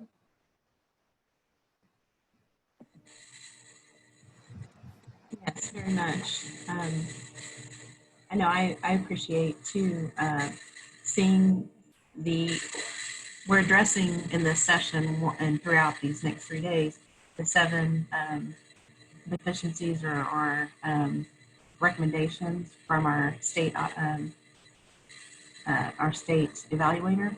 And so obviously data drives or should be driving the instruction. So I've also created this sheet that I emailed out as well that will hopefully help them align as well as yours. The alignment between looking at what the student is needing, whether it be, help in reading and math in particular, or if they're excelling and they need, additional supports and a little bit harder, or additional excels there, support there. So just aligning what individually what the student is needing in the after school program, migrant after school program, or the summer school program that they're getting in. So there'll be some alignment there. And it just won't be kind of a general over blanket that they may not need to be addressed, So make it more individualized, I guess, is what some of it is. But knowing where to access the reports and things like that, I think was very helpful. Like Julie pointed out, getting the district access level so that way they can see all of their at one report, I think would be very helpful as well. And you do have our contact information. If you get into this and go, hey, I have questions. I love questions. You may have asked that about me, but my email's right here as well. That it's also on the very last slide of the presentation. There isn't a bad question. So please. Agreed. And we know that these tools, the accountability reporting and the OSTP portal, are very powerful, and there's a lot of data and good stuff in there. With that comes a lot of learning and a lot of trying to figure out how to access this data. I know it's something that I'm constantly having to learn. So just like what Lisa said, questions are always welcome because there's a lot going on within these portals. Well, thank you both so much. We really appreciate your time and your expertise and your willingness to share with us today how to access these reports for our students. And to let you know, anytime I get to talk data, it's a great day. So thank you guys for helping me have a great day. I knew you were the person to ask for this session. That's for sure. Wonderful. Thank you so much. And I think, guys, that we'll take a little bit of a brain break, a little comfort break. Let's do, let's see, it's close to 10:30. So let's do like a 10-minute. Let's come back at 10:40. And then we will get back in gear with Sonia with our Family Community Engagement Department. All right, so 10-minute break, guys. Thank you, guys. Bye-bye. Thank you.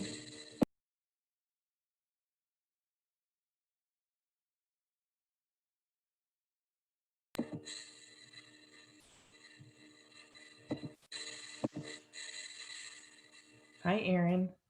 Hey, let me go over to the participants list. Okay, so Gary said, I'm the host now, but he said for you to see the breakout rooms, you'll need to be the host, and there only can be one host. Well, So, you can put us in breakouts too. Do you know how to do it? I don't. That's why I was going to just switch you. Okay, it's easy. All you do you see on the bottom? Yes. Okay. Well, actually, send me over to be host. Yeah. And then because That then way. I can pop in and out of rooms also, and then I can pull them back in. Yeah. Yeah, that makes sense. Good. Okay. I think that's a good idea. This is Gary, and I'm just Hi, Gary. too, but, Okay. I kind of kept waiting for that break. I thought we were going to. I know. They were talking about good stuff, though. No, that was wonderful. What direct questions and answers. That was a good idea. Yeah. Okay, so I'm going to make Sonia the host. Okay. Okay, and then I'm going to make myself the co-host. Oh. Yeah, Sonia She's may gonna now have have to to make make you a co-host again. Okay. Yep. Or, Erin, are you going to show anything else today? No, I'm not. It's just my speakers today. All right. So if really you don't have to be a co-host, but it doesn't cost any more, so if Sonia wants to make you a Yeah. co-host. That way, just I always like that too, Erin, just to have you as co-host, because if I always try and have a couple of people in case like my power goes out, if something happened, then the meeting would keep going, is what I always think. So I always try and have a co-host or two in there. You So want me to that's keep a chat on your chat box for you and I on that for you as you're speaking? yeah, that would be great. Yep. I'll do that. Okay. And so my plan, Erin, is just to break them into some rooms for some small group discussion to start, and then come back and talk about the framework and kind of what we've been doing this past 18 months to kind of get some things prepared for them, and then move specifically into some strategies and talk about our migratory families and some things that they might want to think about as they work with this population in particular. And Fantastic. then we'll just end. I usually end with some type of a reflection also, just to allow them to kind of process through some of that. So, and again, pretty informal. So I'm very much about questions as they come up and kind of what people are thinking. And the framework that we have is very new. It's not even on our website yet. Corey is doing the very last of some edits that we had in it, and it should be up by the end of the week. Great. So I'll send you the slides and a link to that and everything that you can send back out to them then. Fantastic. Okay, well, great. Well, I will keep an eye on your chat box and I will be right back myself. Okay, you probably want to take a break. I do. I'll be right back.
Hi, Stacy Moss. Hi, Sonia Johnson. How are you? I'm good. Let's take off one hat and put on another. It's so good Exactly. to see you. I'm so glad when I saw your name on the list. I was like, oh, good, I have friends. How are you doing? Doing well. How about Good. y'all? Yes, very well. Very well. Good.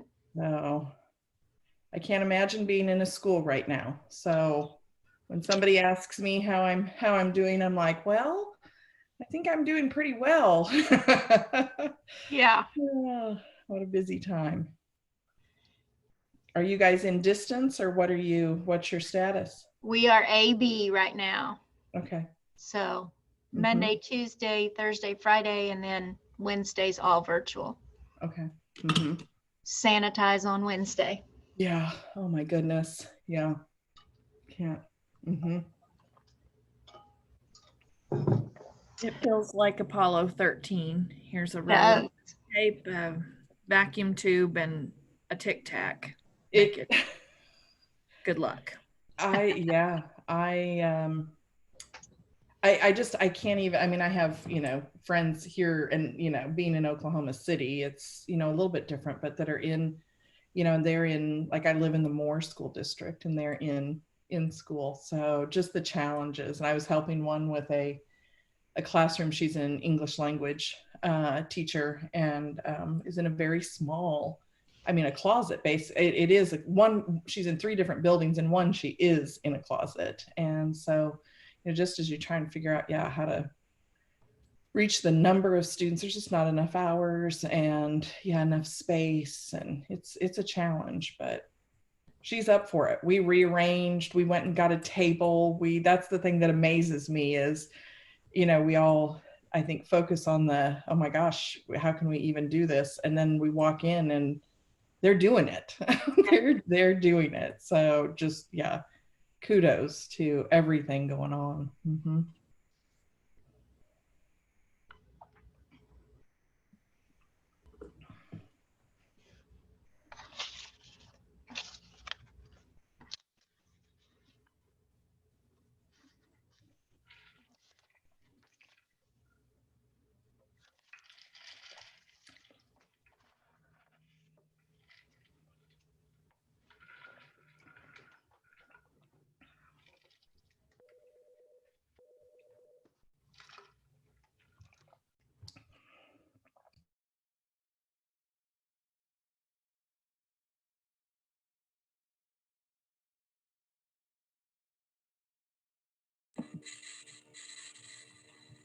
Sonia,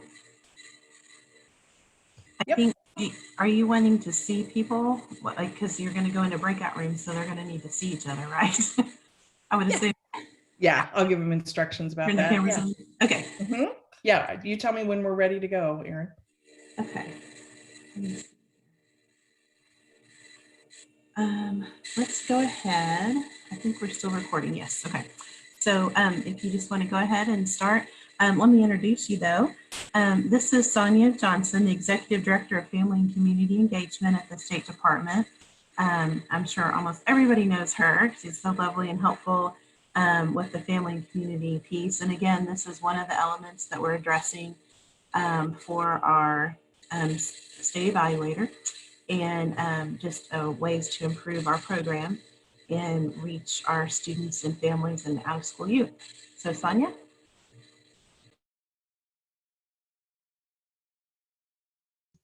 Okay, there we go. Well, welcome everybody. It's so wonderful to see everybody and I appreciate everybody has their cameras on. As Erin said, my name's Sonia, and I serve as the Executive Director of Family and Community Engagement, and also our 21st Century Community Learning Centers grant program, which I know, as I was looking at the list, I saw Miami and Tahlequah and Westville and Commerce. Many of you also have 21st Century Community Learning Center grants. So it's wonderful to see friends and to connect with other people in the district. If you're not a part of that grant, I would encourage you to reach out to that director for that grant program in your district, because it would be an important partnership, I would think, for you to be able to have with that work going on as well. So I just want to give you a little bit about my background so you kind of know where I come to this work from, and the passion I think that I have for the work around family engagement. Prior to coming to Oklahoma 20 years ago, I was in Iowa, in another state, and I actually worked for Early Head Start, and worked for a number of years with pregnant and parenting teens through our alternative high school, and did home visiting, and actually worked with our alternative high school to visit those young moms and to support them in their homes. And so I think that as I have my certification, I always thought I would probably do something with teaching, but I've always come at this work more from that community partnership aspect of the work. And so I think that that influences a lot of times the work that I do and the value that I place on working in the community and those partnerships and extending out to families as much as we ask them to come into our schools. And so I'm very passionate about that. I know that oftentimes when I'm in a room and I start to talk with school leaders about things like home visits, everybody kind of gets a little nervous about that, and we're all like, you know, we have a lot happening, and the thought of doing that can be very overwhelming. But what was most interesting to me, and I don't know who's on from Tahlequah, but yes, there we are. Hey, how are you? Good to see you. Tahlequah is my story right now. And, you know, as a part of COVID, one of the things they did through their 21st Century program was they started to do these curbside, these visits to families' homes to do activities with students, you know, at that point in time. And I talk with Tanya, our director there, and just the stories she tells me about the connections with families that took place based on going out to those families instead of always having those families come to us is just very valuable. So I respect the work that you're doing through this program, and I know through this program you're doing a lot of that, reaching out. And so if there are supports, things that you need, I hope that you'll let me know. I may not have the answer. I'll be the first one. I think, you know, Stacy will vouch for me. I may not know, and but I will tell you I don't know with a smile. I will say, let's figure that out together, and we will find the resources that you need. So I hope that you'll always feel welcome to reach out to me with questions and in looking for support.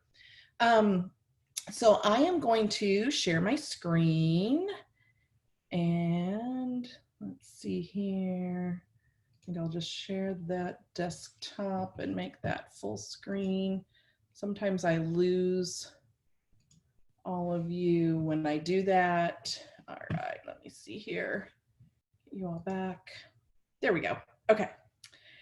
So I hope you're seeing my screen at this point. It looks to me like you are. Yep, Erin saying yes. So today, what my goal was to talk with you a little bit, just in a warm welcome, to give you some opportunity to visit with one another about the work, not just have me talking at you about the work.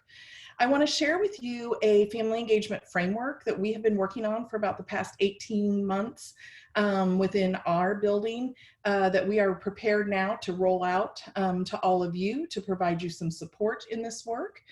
I want to spend some time talking to you about what we know about our migratory families, really hearing from you about what you know about this work. And then I want to give you, I know that everybody really feels the need to have something to take back to try right away. And so not only giving you kind of this 30,000-foot look at the framework and kind of what we want to do and the vision that we have for the work in our state, but also really talking about some strategies and some important pieces of the work that I think are particularly should resonate with us in this program, and then just provide a few minutes for some reflection and closing there for you. So the first thing I want to do is to move you to breakout rooms. And so this will happen. I'll have the opportunity here on the screen in a few minutes if you haven't been in a Zoom. what will happen is I will just randomly put you into breakout rooms, so I won't know who's really going into each room. We'll have 4 rooms, and there's a question that I'd like to pose in each of the rooms. And what I'd like you to do is discuss as a group your opinion about the question, differing opinions maybe that your own family has about the question, and how a family in your program might respond to this question. Okay, so just 3 quick areas. You're going to think about your opinion, maybe your families, your extended family, and then maybe how families within your program would be thinking. And the questions that we have today, and really you can pick any question. I put a question for each one, but if you just want to be thinking about these questions, should parents limit screen time for their children? Should our kids have jobs outside of the home? If so, at what age? Should all students have homework every day? How many extracurricular activities should our kids participate in? So as we move you into the breakouts, what I'd like you to do is just, and again, if you get into your breakout and you suddenly are, not sure which breakout you're in or which question you have, it's okay. I'll put them in the chat, but also just so that you know, it doesn't really matter which question you guys cover. So if you'll just pick one that maybe resonates with you, that's the most important thing. So we'd ask you to take that question. Again, think about 1, your opinion, kind of what you think about it, what maybe some family members might think about it, and then think about and discuss a little bit around what you think the families in your program might think about this. Okay, so I've got you going into 4 breakout rooms, and that will be about 4 to 5 people each. It really works best if you have a camera, if you turn it on. And then when we come back, I'm just going to ask you to share out a little bit about what your discussion was around your question and kind of how you came to conclusion at the end as a group. So are you ready? Do you understand where you're headed? Okay, when I hit the breakout rooms, you have to accept on your screen. It will tell you that you're going into a breakout and you'll have to accept your breakout. Okay, so here we go.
Anita, it looks like you're still with me.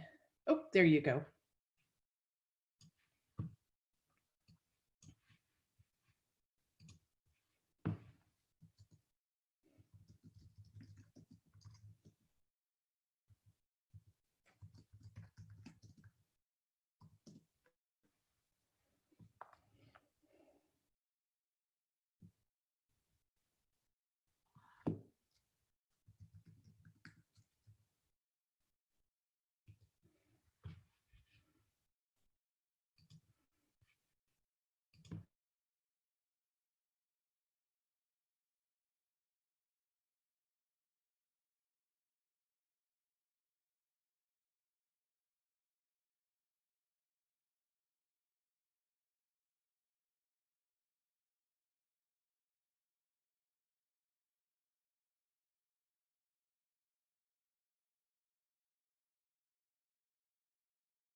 All right, I think we've got everybody back in.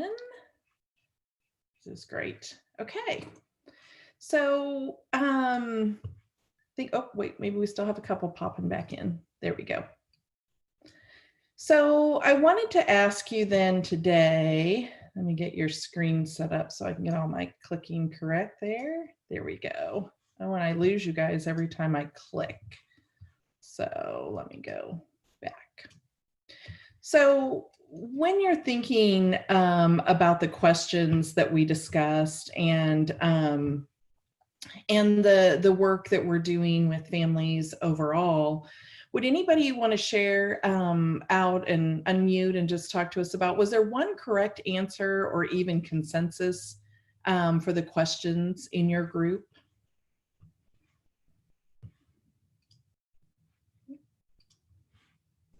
Well, in our group, we talked about homework and how the general consensus for our group was that some homework is okay, but too much can be overwhelming for families, especially migrant families, because they may have a language barrier or they may be working extended hours or different hours than what the typical school day would be. Or there could just be some confusion on what the directions are for the assignment because they're not at school every day with their kids. So it's okay to have a little bit of responsibility, but it needs to be something that's quick and easy and is communicated well with families. That's great. Anybody else?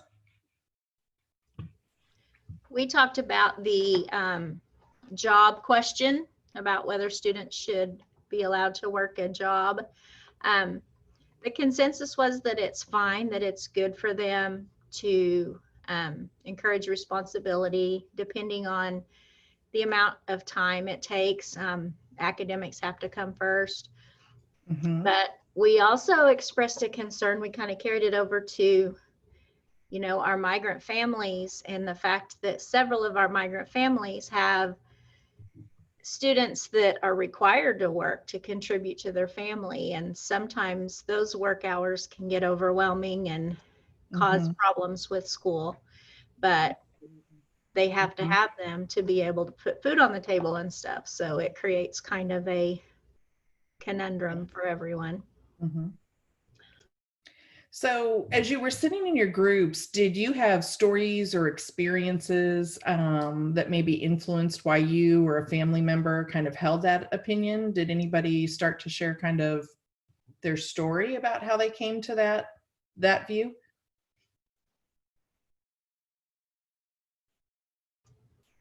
Are you talking about in our group? In anybody's group, anyone's. Yep.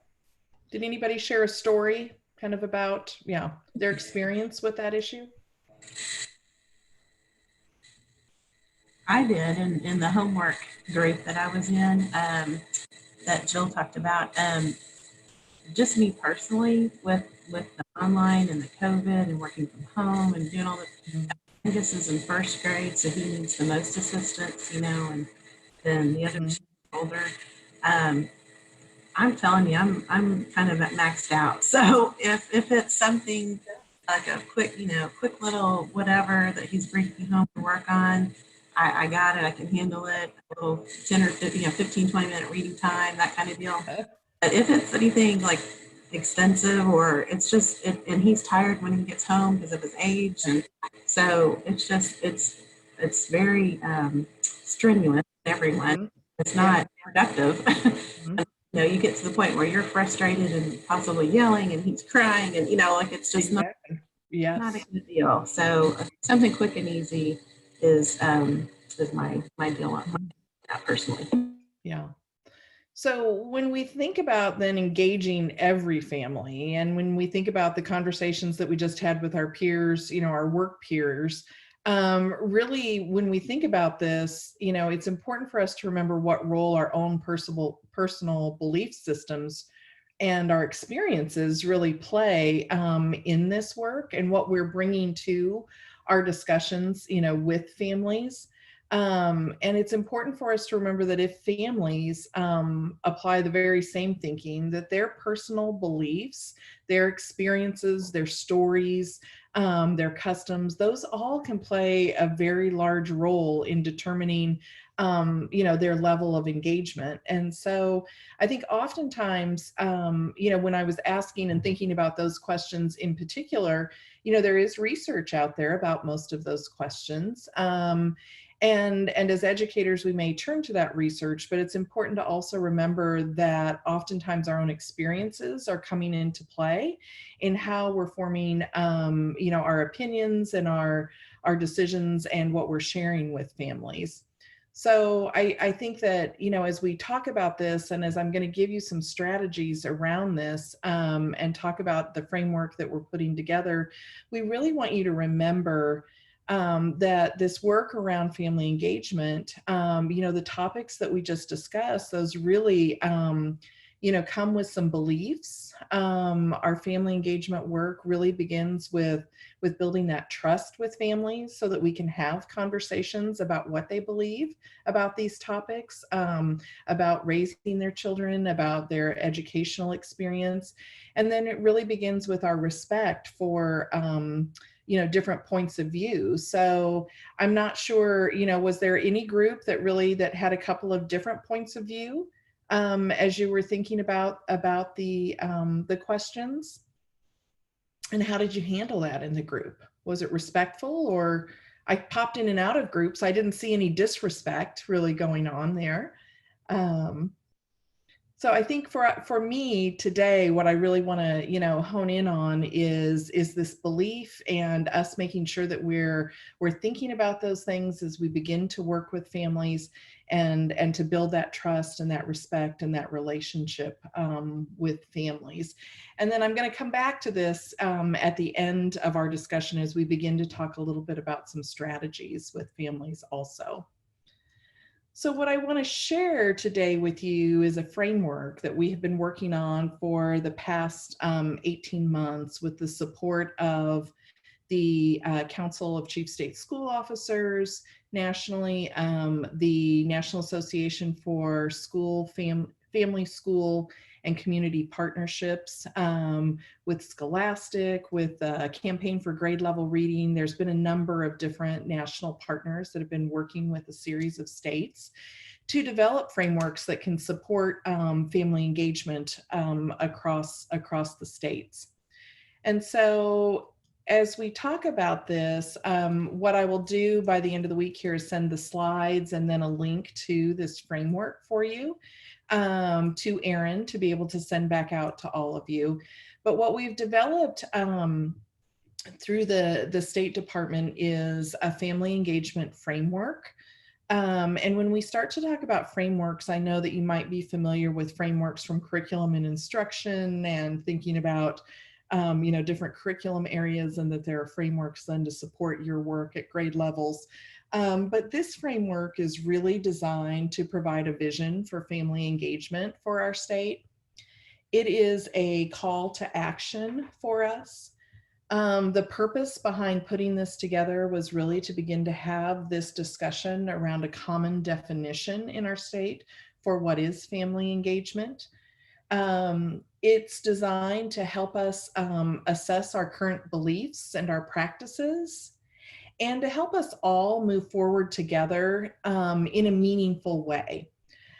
So it's really designed to build some consensus around the work, whether you're working with migrant families, whether you're working in a 21st century program, whether it's another title program, special education, that we need this common language around working with our families. And so the framework is designed to begin to bring that to our state. And so as we begin to look at the framework, what I want you to know about that is just the readiness factors that we saw in being able to put together a framework like this. So it wasn't just that the State Department and the Council of Chief State School Officers thought it was a great idea to have a framework. What we saw was that in 2017 and 18, it actually started 2016, 17, and 17, 18, there were some surveys done across our state with teachers and school leaders through RAND, and it was called the American Educator Panel. And this was done nationally, but also they pulled out Oklahoma specific information for us. And what we saw from that survey was that teachers and school leaders, you can see 94% of teachers and 84% of school leaders that participated in this, and this is Oklahoma specific information, really felt that parent and guardian involvement in their child's academic performance was very important. And so then the next piece that we looked at with this survey was really looking at how people in our schools felt about how this was going. And you can see here that school leaders and teachers, only 37 and 38% respectively, really felt that their family engagement was good or excellent in their school. And from there, then we saw that our school leaders and our educators were telling us that they strongly agreed that their schools communicate effectively with all families and all cultures. And so what we saw here was that our teachers and school leaders really felt that it was an important area. They thought that it wasn't going great at their schools. And they looked like they could use some support in really how to communicate and what to consider as they were communicating with families. So it became, there were several other questions on this. This is just the one that I wanted to pull out for you today to say, as we developed the framework, we were really developing it in response to what everyone was telling us they were ready for and looking for in support for this work. And so the first thing that we knew we needed to do with the technical assistance and support of these national organizations was to come to some consensus about what is family engagement. And we know that there are national definitions. You know, each program sometimes in federal programs has different definitions. Depending on what kind of work you're doing, you might define it a little bit differently. But what we knew was that we needed, it was really difficult to say, well, you know, families aren't engaged. And for families to say we are engaged, but no one really ever defined what engagement really looked like. And so that's part of what we're trying to do also with this framework. So we came together for several months, a wide variety of folks, you know, about 40 different individuals coming together to have discussions and look at different definitions and to talk about what that meant for Oklahoma. And so the definition that we've landed on to start this work, always looking for feedback. So if there's something you don't agree with, we hope that you would let us know, because we would really like to take those things into consideration. But what we really looked at was that family and community engagement is a shared responsibility. It's among families, schools, and communities. And it's designed to build relationships that support a child's learning and growth from birth through college and career. And so as we started to talk about this, we wanted a definition, you know, that was easy for all of us to understand, but we knew that as we started to talk with folks that different people would define family in very different ways. So we really put a definition to family to say that that was a group of persons dedicated to the well-being of a child or children. And that may include parents, grandparents, extended family members, caregivers, or any responsible individual. So when we're talking about this work, it's really who that caring adult is in that child's life. When we talked about schools in our definition, we really wanted to make sure that everyone understood that everyone at a school or district plays a role in this engagement.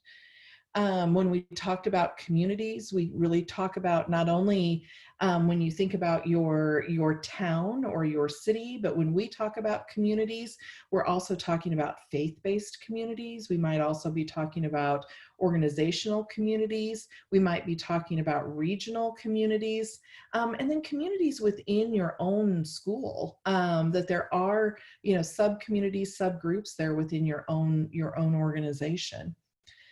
And then relationships. Really what we want to talk about when we talk about these relationships are that they're meaningful, they're equitable, culturally responsive, that they provide interactions among families and educators and community partners, And it's not just that relationship between the school and the family, but it also might be that relationship family to family, and school leader to school leader. So there are many different relationships that occur in this work. But we want those relationships to provide opportunities to listen, to work with, and to learn from each other as full and equal partners in the work. And really a big part of what I want to talk about with all of you today is that listen piece. What I find as we start to go out and talk about all of our work around family engagement is that oftentimes we are giving a lot of information. We are communicating a lot of information, but what we really need to slow down and spend some time on is how are we receiving information from our families? How are we listening to their needs, to their ideas, to their beliefs, to be able to build that relationship with them? So as we move through the framework, what you're going to see when you receive this is, and I'm sure Stacy in particular there, Commerce, she's going to be looking at me shaking her head. What we're going to talk about is a continuous improvement journey, which is something we talk about all the time with our 21st century grantees. This is really, when we think about family engagement, this is really not a destination. It is not a place or an activity that we are trying to get to.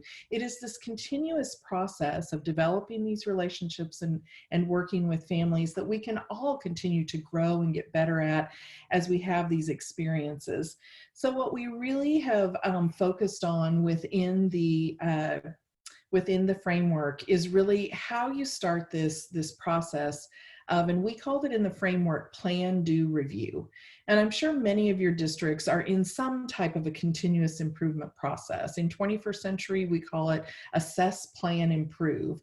It's really about taking a moment to think about where we are, to look at our data, all that rich data that Lisa was sharing with you and Sarah this morning. I mean, how are you pulling that data in? How are you collecting that information, thinking about it? The do is really how are you creating a plan based on what you've learned, what the gaps are, and where you want to be in the end. And then really, how are you reviewing your work as you move forward? What happened when you implemented your plan? What worked well? What would you change? So when you see the framework, what you're going to see is this continuous improvement process where we ask you a series of questions to consider around your family engagement work, not just for working with migrant families, but really looking at everything happening within your school and your organization. And so from there, what the group came up with were 4 key pathways to guide your work. And so we crosswalked numerous frameworks from other states. We looked at national frameworks. We looked at the evidence base around this work. And we really talked about what the priorities were in Oklahoma, how we should group this work, what we should be thinking about overall, about where our state currently is in developing partnerships with families. And so the group identified 4 key pathways that we want to focus on as we begin the work with our framework. The first one is around strengthening relationships.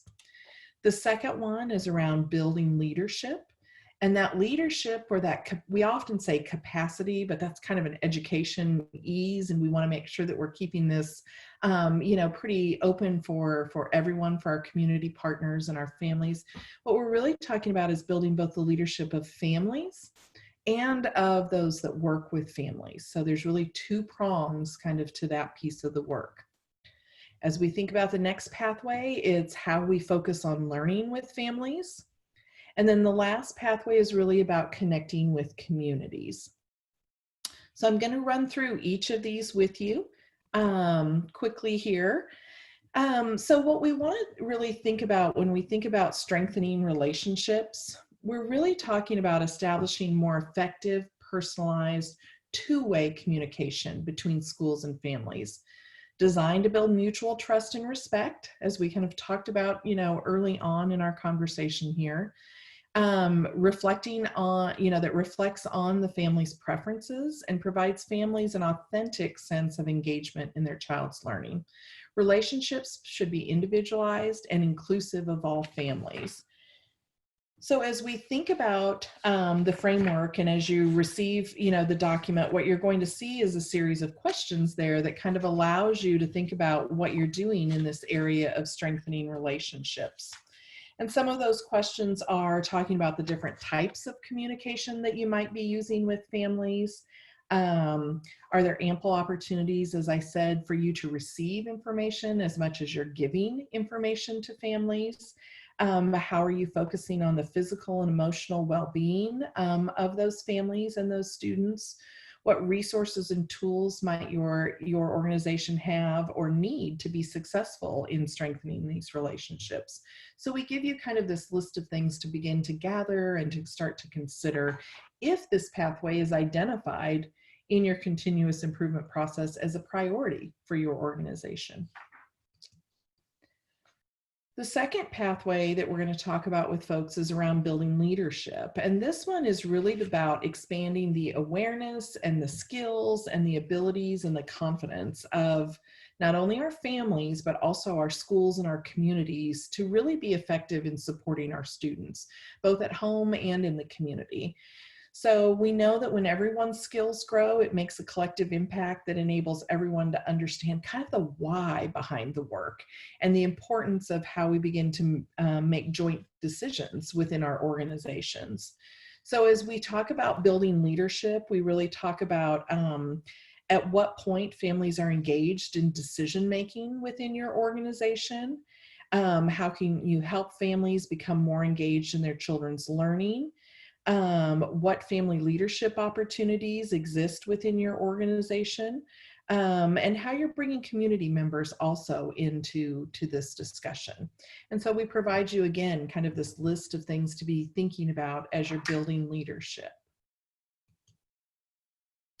The next pathway that we work through is really around focusing on learning. Oftentimes we're providing opportunities and activities and gatherings and things for families, but we're not really making that connection for them to that focus on learning. And so in this pathway, what we really want to do is think about how we're connecting those families' interests, their identities, and their home lives to really make meaningful experiences that support those student learning outcomes. It's really about the relevance of the education for the students and those families. And then also, how do we provide an accurate picture of their children's learning? Which, again, I think that data that Lisa was showing you today really is important for us to be thinking about how we're communicating that back to families. So as we focus on learning, some of the questions that we'll think about are what opportunities do we give students to share how they want teachers and families to continue to support their learning? So not just what's the adult voice in the conversation, but also what's that youth voice? How will family skills and knowledge be used to support their learning? How will we connect families and students to their peers to create really an interactive and collaborative learning community? So again, giving you kind of these ideas on areas that you can begin to work on focus on learning. And then the last pathway that we talk about is really about creating strong connections in our communities. And when we talk about communities, as I mentioned, this is not just looking at your town or your city or a geographical area, but also thinking about things like our tribal nations, thinking about communities, as migrant families, they may have their own community, their farm, the area that they're working on that you may want to be thinking about. How do we begin to build those communities and be able to be culturally sensitive and really be thinking about the whole child and lifelong learning in those community connections? So in the framework, after we give you kind of this definition of these pathways and we walk you through what some of the questions are, we also want to make sure that you know the facts around some of the work. And so in each of the areas, we provide you with some relevant data around what we know. So I mentioned to you that RAND survey that's out there that really talks about what Oklahoma leaders and teachers are feeling and thinking about family engagement.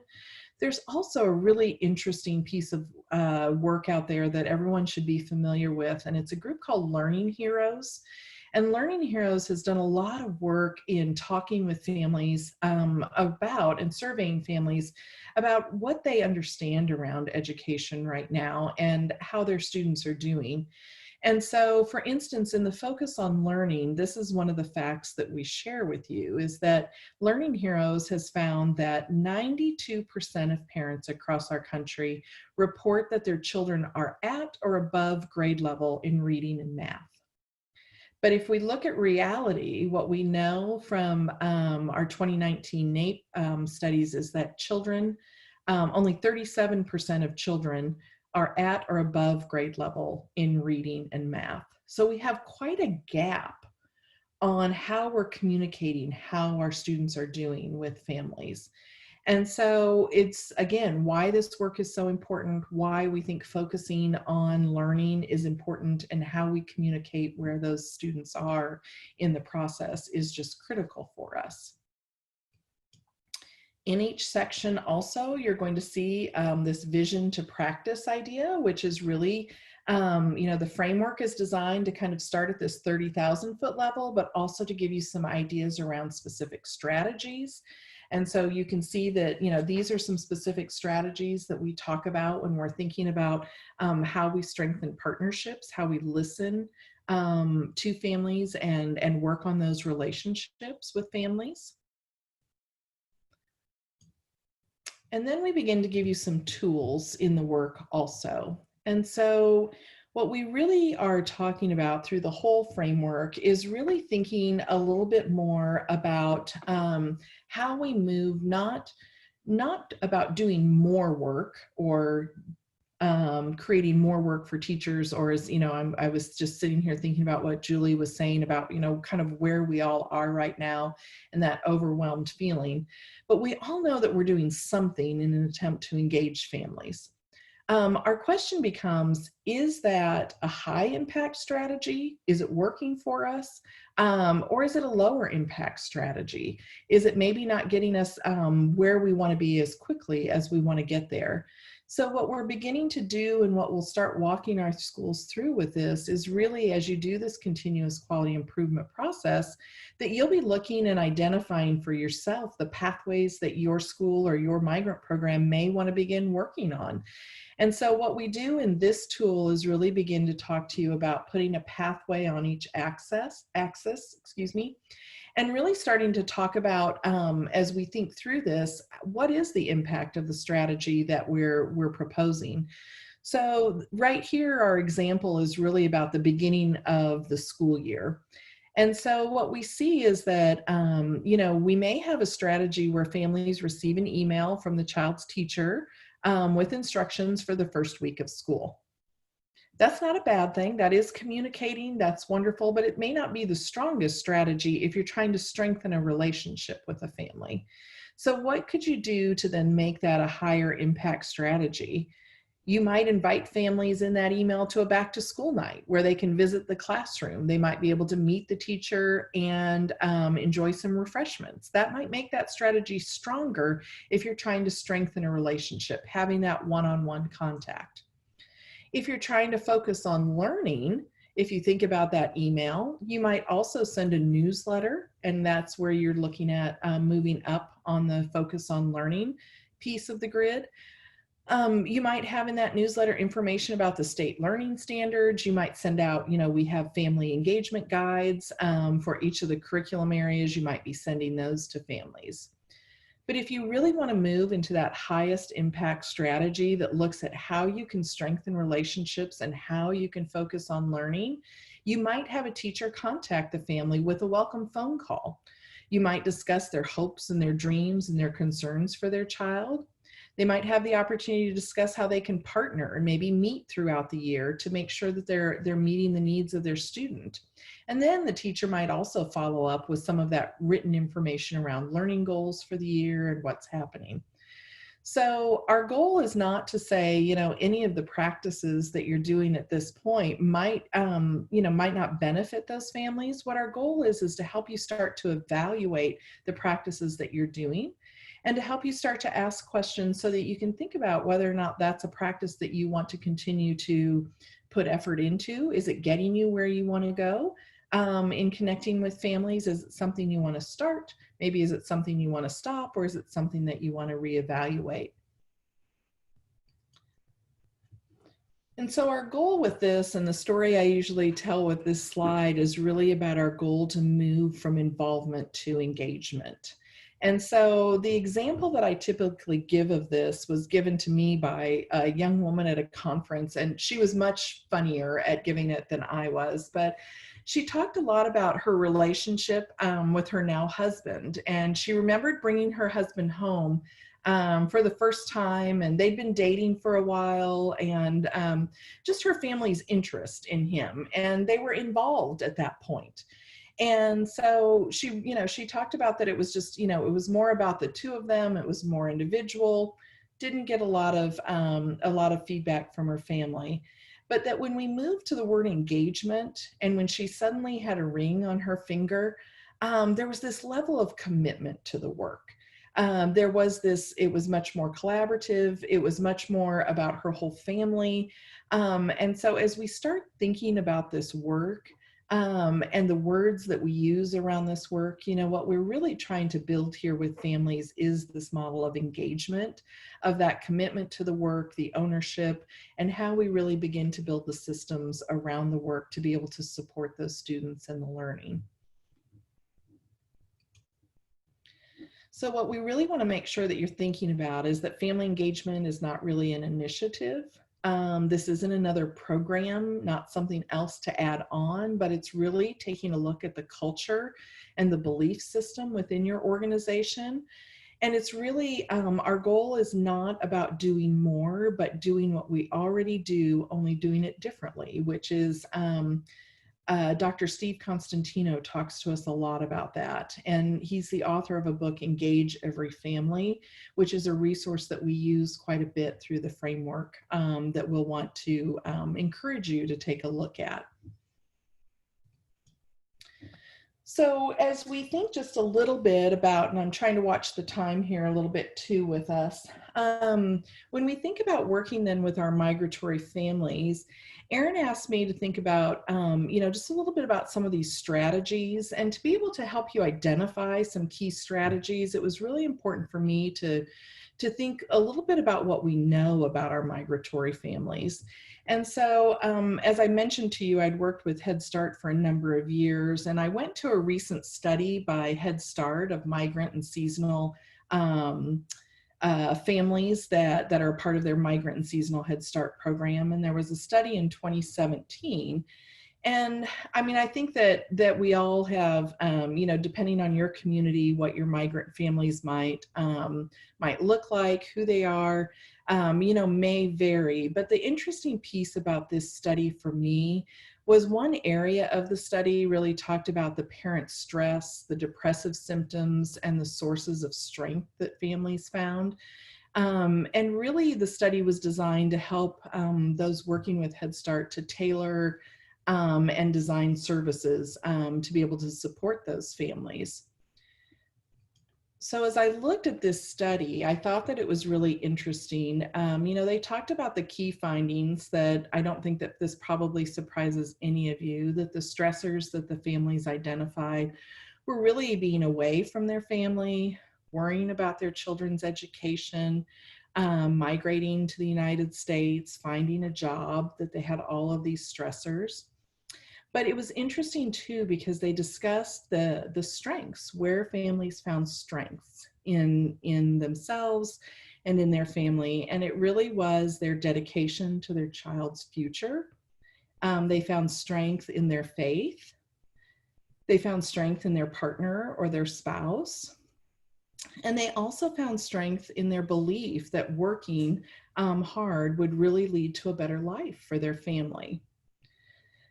The other piece that was interesting to me in this study, particularly as, we've had such a focus in Oklahoma around our trauma-informed work, was really while most families reported no or few depressive symptoms, most program leaders that were also surveyed in this were somewhat or greatly concerned about the parents, which I have a typo in there, I'm sorry, the parents' behavioral or mental health. And so I think that, you know, it's really important. It's easy for us to focus on topics like homework help and jobs and employment.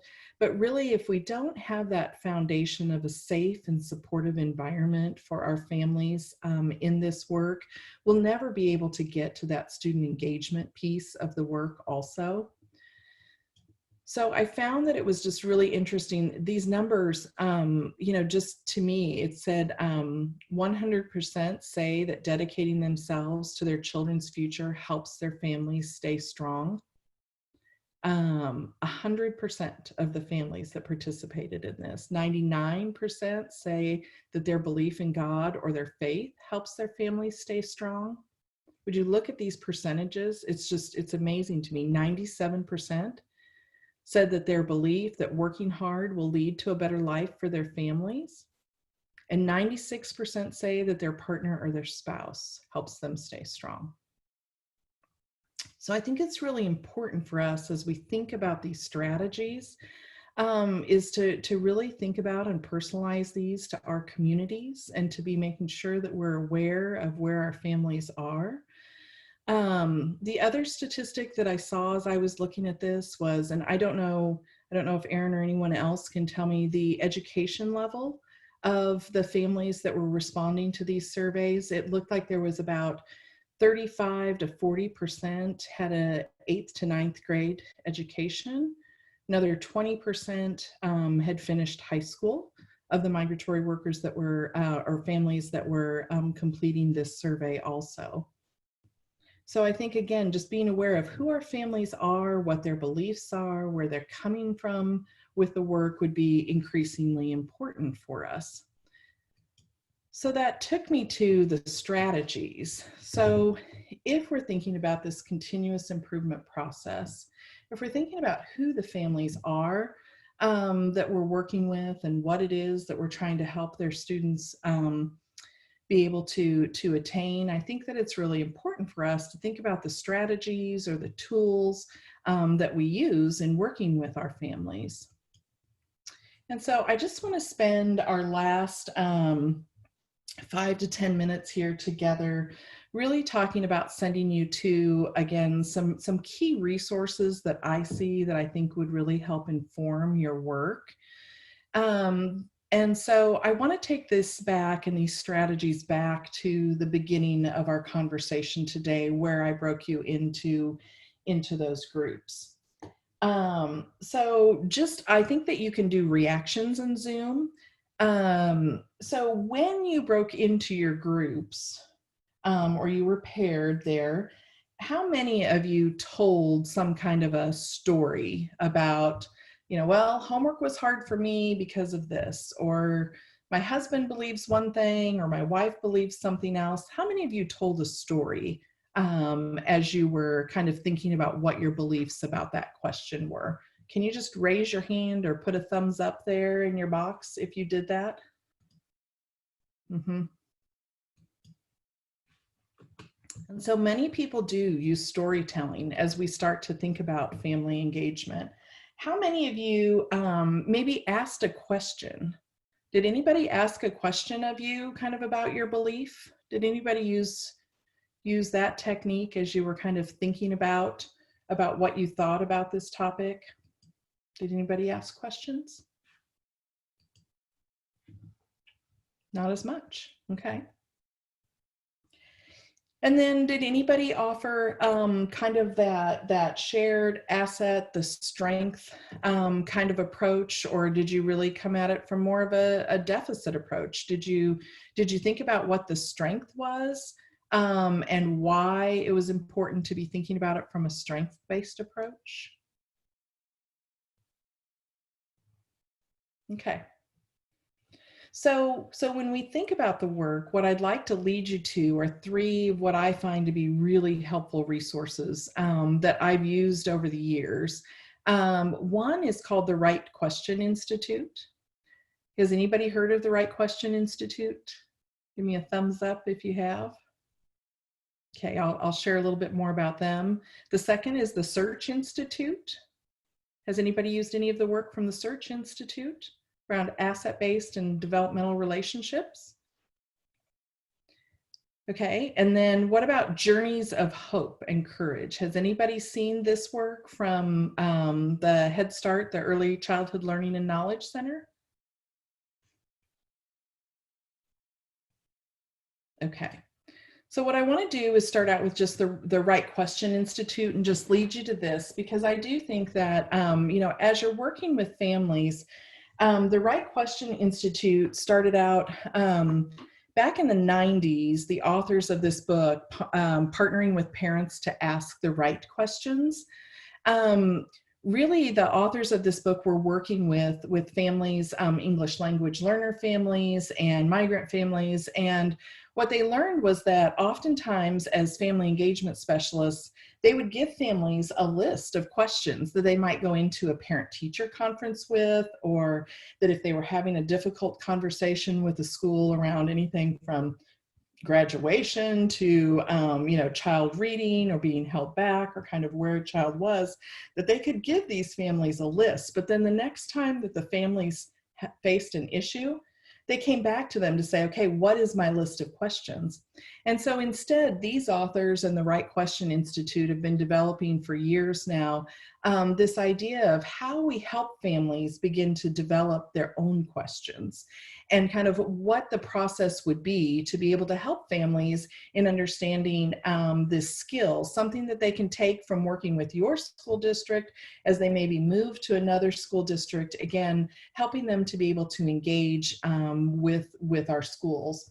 And so it's been, and I believe this all started back in the 90s, but really helping families to ask better questions and to effectively really participate in their child's education. And so I would encourage you, just with our time together, that this might be a strategy that you really want to think about within your migrant program as you're pulling families together, that instead of really just giving them information about where their student is at this point, it may be having these conversations about how to ask the questions, who to ask the questions to, and what are their priority questions. And really, as we think about those, they spend a lot of time talking about open-ended and closed-ended questions. And the importance of knowing how to change a question from a closed-ended question into an open-ended question, which is something that we're oftentimes teaching our students, but oftentimes not really supporting with our families. The next piece that I just want to share with you would be the Search Institute. The Search Institute has a number of resources out there for you that really look at developing these relationships with families that are asset-based approaches to the work. So really looking at, and they have a lot of resources for working with older youth, and looking at what assets older youth need to be developing in order to be successful. So the Search Institute, for a number of years, I think, you know, we've all been talking with our trauma-informed work across the state, a lot around the ACEs. And really what we know from the Search Institute and their research for decades now is really that if we can build these assets in students and families, that these are really a way to impact the ACEs that our students are experiencing at this point. So again, I think that this would be a really important first stop for you. There's a lot of information on here about developing relationships with families, but also with youth through programming. And then the last piece, and this one is probably the one that I would say if you spent any time as you're getting your programs started this year, this would be the one that I hope you would spend some time on. And this is called Journeys of Hope and Courage. And this was put together several years ago by the it's by Head Start. It's a Head Start site. And I'll have these websites and everything for you that Erin can share. The Journeys of Hope and Courage is really talking about how we use storytelling and these approaches in partnering with our families.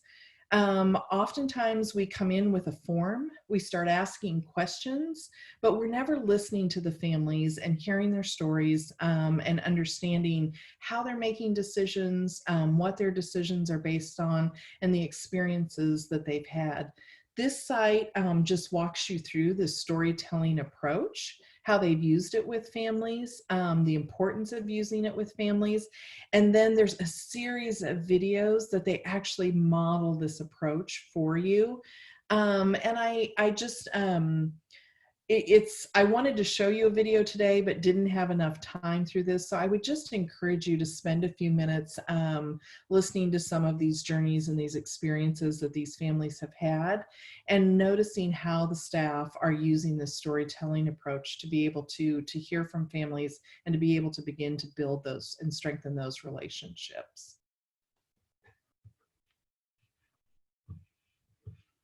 So those would be, as I was thinking about, migrant families and working with migrant families, when I think about the work overall, of course, we're always focusing on, learning. But for me, I would think that a key focus in your programs would really be on building leadership, and also on strengthening those relationships.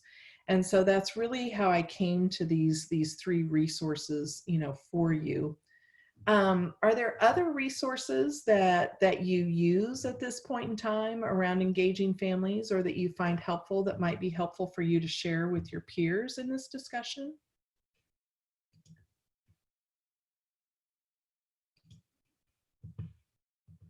And I'm trying to watch the chat also to see.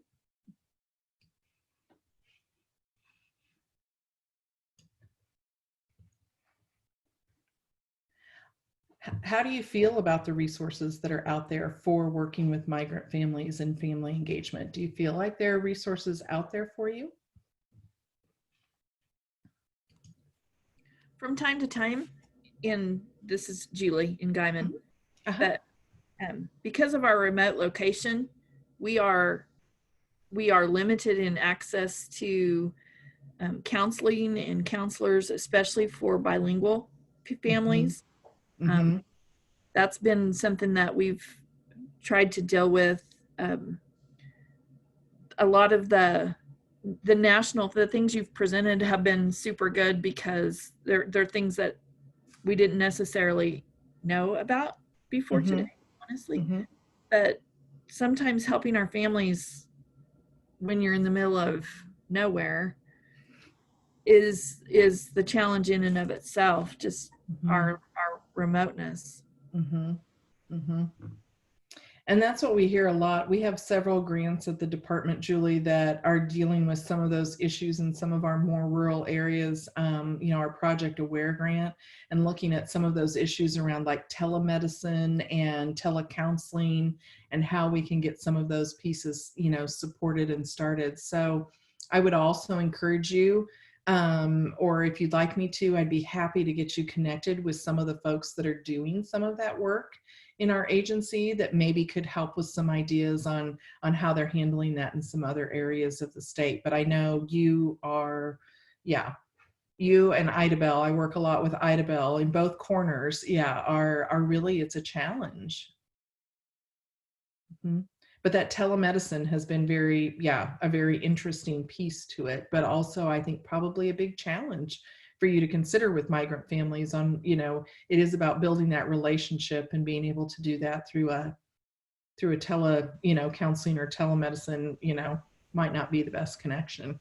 Sometimes even when we've had to do with telemedicine, we take the family to the Northwest Center or the agency. The counselor is telemedicine in, but she speaks English. So my migrant recruiter or my migrant interventionist are actually in the counseling session, interpreting, and that's, awkward beyond awkward. So it's not an effective situation in that respect. Now that doesn't even go into family engagement in school, because we've got all kinds of hurdles in that respect. for the same reasons. Oftentimes, the language barriers and. Yes. Yeah. Yeah, you really have that unique piece up there. And I would think too that there is some work. I know I have been engaged with some work around family engagement in Idaho and Wyoming and some of those areas that do deal with some of those more remote situations. So that might be something too we should see if we could connect on, that might be more of a, a specific for you that's looking at that unique piece that you're dealing with there. Mm-hmm. So again, just in closing, what I always try and do is really help us stop and reflect. And I'm a big, quote person, always have a quote on the wall or on the calendar or sending it somewhere. And so today, the quote that I was looking at was just, if you have knowledge, let others light their candle with it. And so I really, I'm very interested too in opportunities for all of you to be able to come back together to have these discussions, because I think oftentimes, that being able to learn from one another in the work is really most important. And so I'm interested in kind of the supports or how you would see maybe this group of you that have received the grant and the funds having opportunities to come back together to talk about the challenges and the opportunities that you're seeing around family engagement. Would that be something that would be helpful for you? Is that something that, that you might like to participate in over the course of the year? Might there be something that you're doing that you could share? Is there something that you're learning, or is there a question that you have or an important point, that you want to remember from today? But how can we best support you is how I would like to leave the conversation today, and have you give us some feedback on that.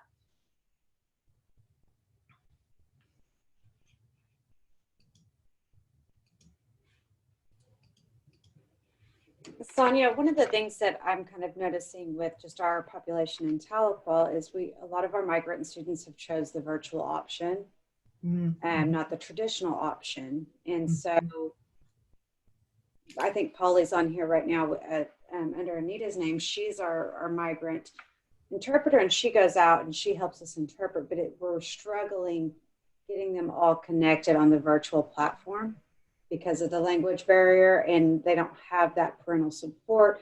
Not that they don't have the support, that parental support doesn't lend itself to that virtual option. So we're definitely going to have to dig a little deeper on that. Mm-hmm. And so I do think that it would be interesting too to hear about, ways that particularly that you're thinking about being able to support that, and how these funds, I mean, Erin, I know that in our 21st century, we've seen a lot of flexibility and allowability within our funds to be able to use them, to go out and support some of that work and do those visits home and be able to get them connected. Is that something that's allowable with these funds to be able to support that? As far as interpretation services go, we could look at that maybe from right now, the way that it's set up is these 8 migrant grants have their own, like Julie was saying, their own recruiters and staff, interpreting staff just locally. There's not anything, it's just Jose and I. No, but I mean, could they use their funds? So could their interpreters, could those funds be used to support those families in that virtual connection? Not necessarily with the Title I-C funds, but if they have like Title III funds or maybe even some other community grants or things like that could tie in the interpretation piece of it and the translation piece of it. Even with Title III, there is some constraints that has to be specifically for Title III purposes and not just generally used. You know how federal funds, there's always some restriction to it. But specifically, as far as like part of the grant that they have, just to explain it, is that they have a level of PAC meetings, which is the Parent Advisory Council locally. You have to have at least minimum 2 a year as well as we have it at the state level as well. So usually spring and fall is typically when we have them. And I surveyed and got some feedback from the local levels to pull in some resources of things that they were interested in. So some guest speakers and things like that related to what they said that they needed and wanted at the state level. And hopefully they're doing the same at the local level as well. Mhm.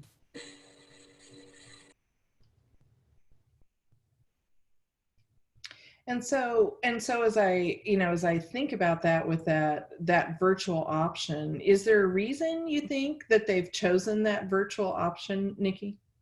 So that I don't want to make assumptions, but is there a reason that they're, yeah. And I hate to speak for all. I know I've had a couple of parents reach out to me, and there's a fear. There's a fear with the virus. There's a fear of reporting and feeling like they would have to go get tested. And I mean, even sharing that that's not necessarily what would have to take place, try to ease some of that. There's still a big fear with that. We have, besides just the fear that Nikki says, because that's definitely a part of it as well, but we have a large group of high school kids that aren't necessarily migrant, but they are unaccompanied youth that went to work. As soon as schools closed, they went to work, and they want to remain virtual because they have figured out that, you know, mom and dad are losing their jobs, and I am still have mine, so I have to support the family too. So that's not a migrant challenge at in my district. That's just a student challenge with the political climate and the atmosphere of the day that we're living in right now, is that financial hardships are really different than they've ever been before.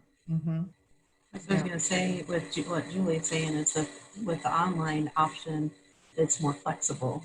So that way, if the student has to work, and particularly like she's saying, you can do your work either in the morning, around your work schedule. Absolutely. Watch your younger siblings, or whatever the family dynamics are.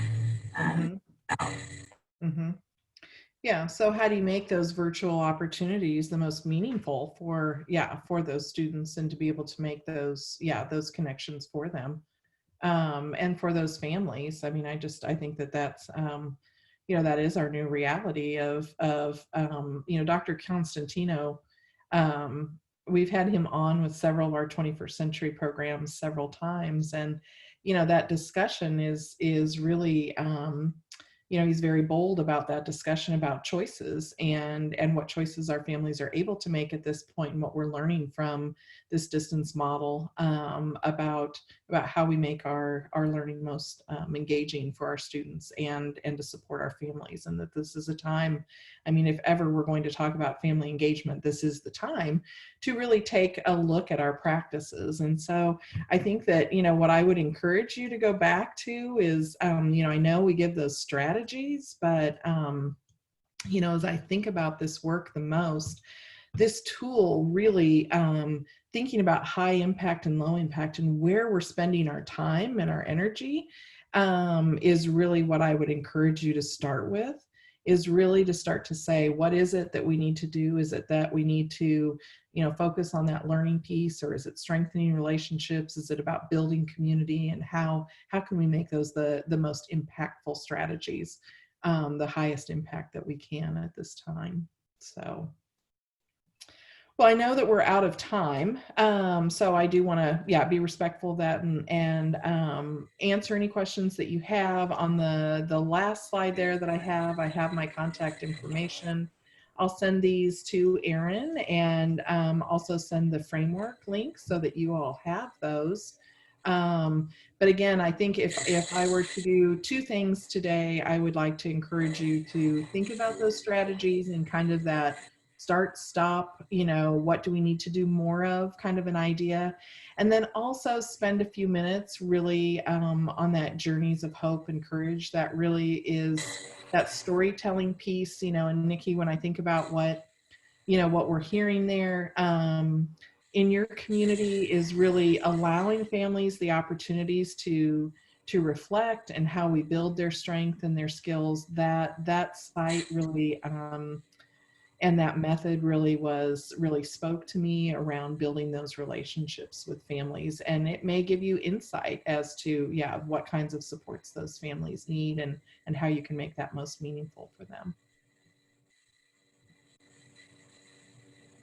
All right. So much. We appreciate your time, Sonia, and your expertise with family engagement and your 21st Century Grant, and really kind of how it all ties together to support families and the learners as well, to increase that student achievement and support and strengthen families, and giving them some tools as well to work with their students. We appreciate you and look forward to receiving the information, the framework and everything, and we can forward those out. And everyone else, we will see you all in the morning, and we'll do day 2. Have a good afternoon. Bye-bye. Thanks, everybody.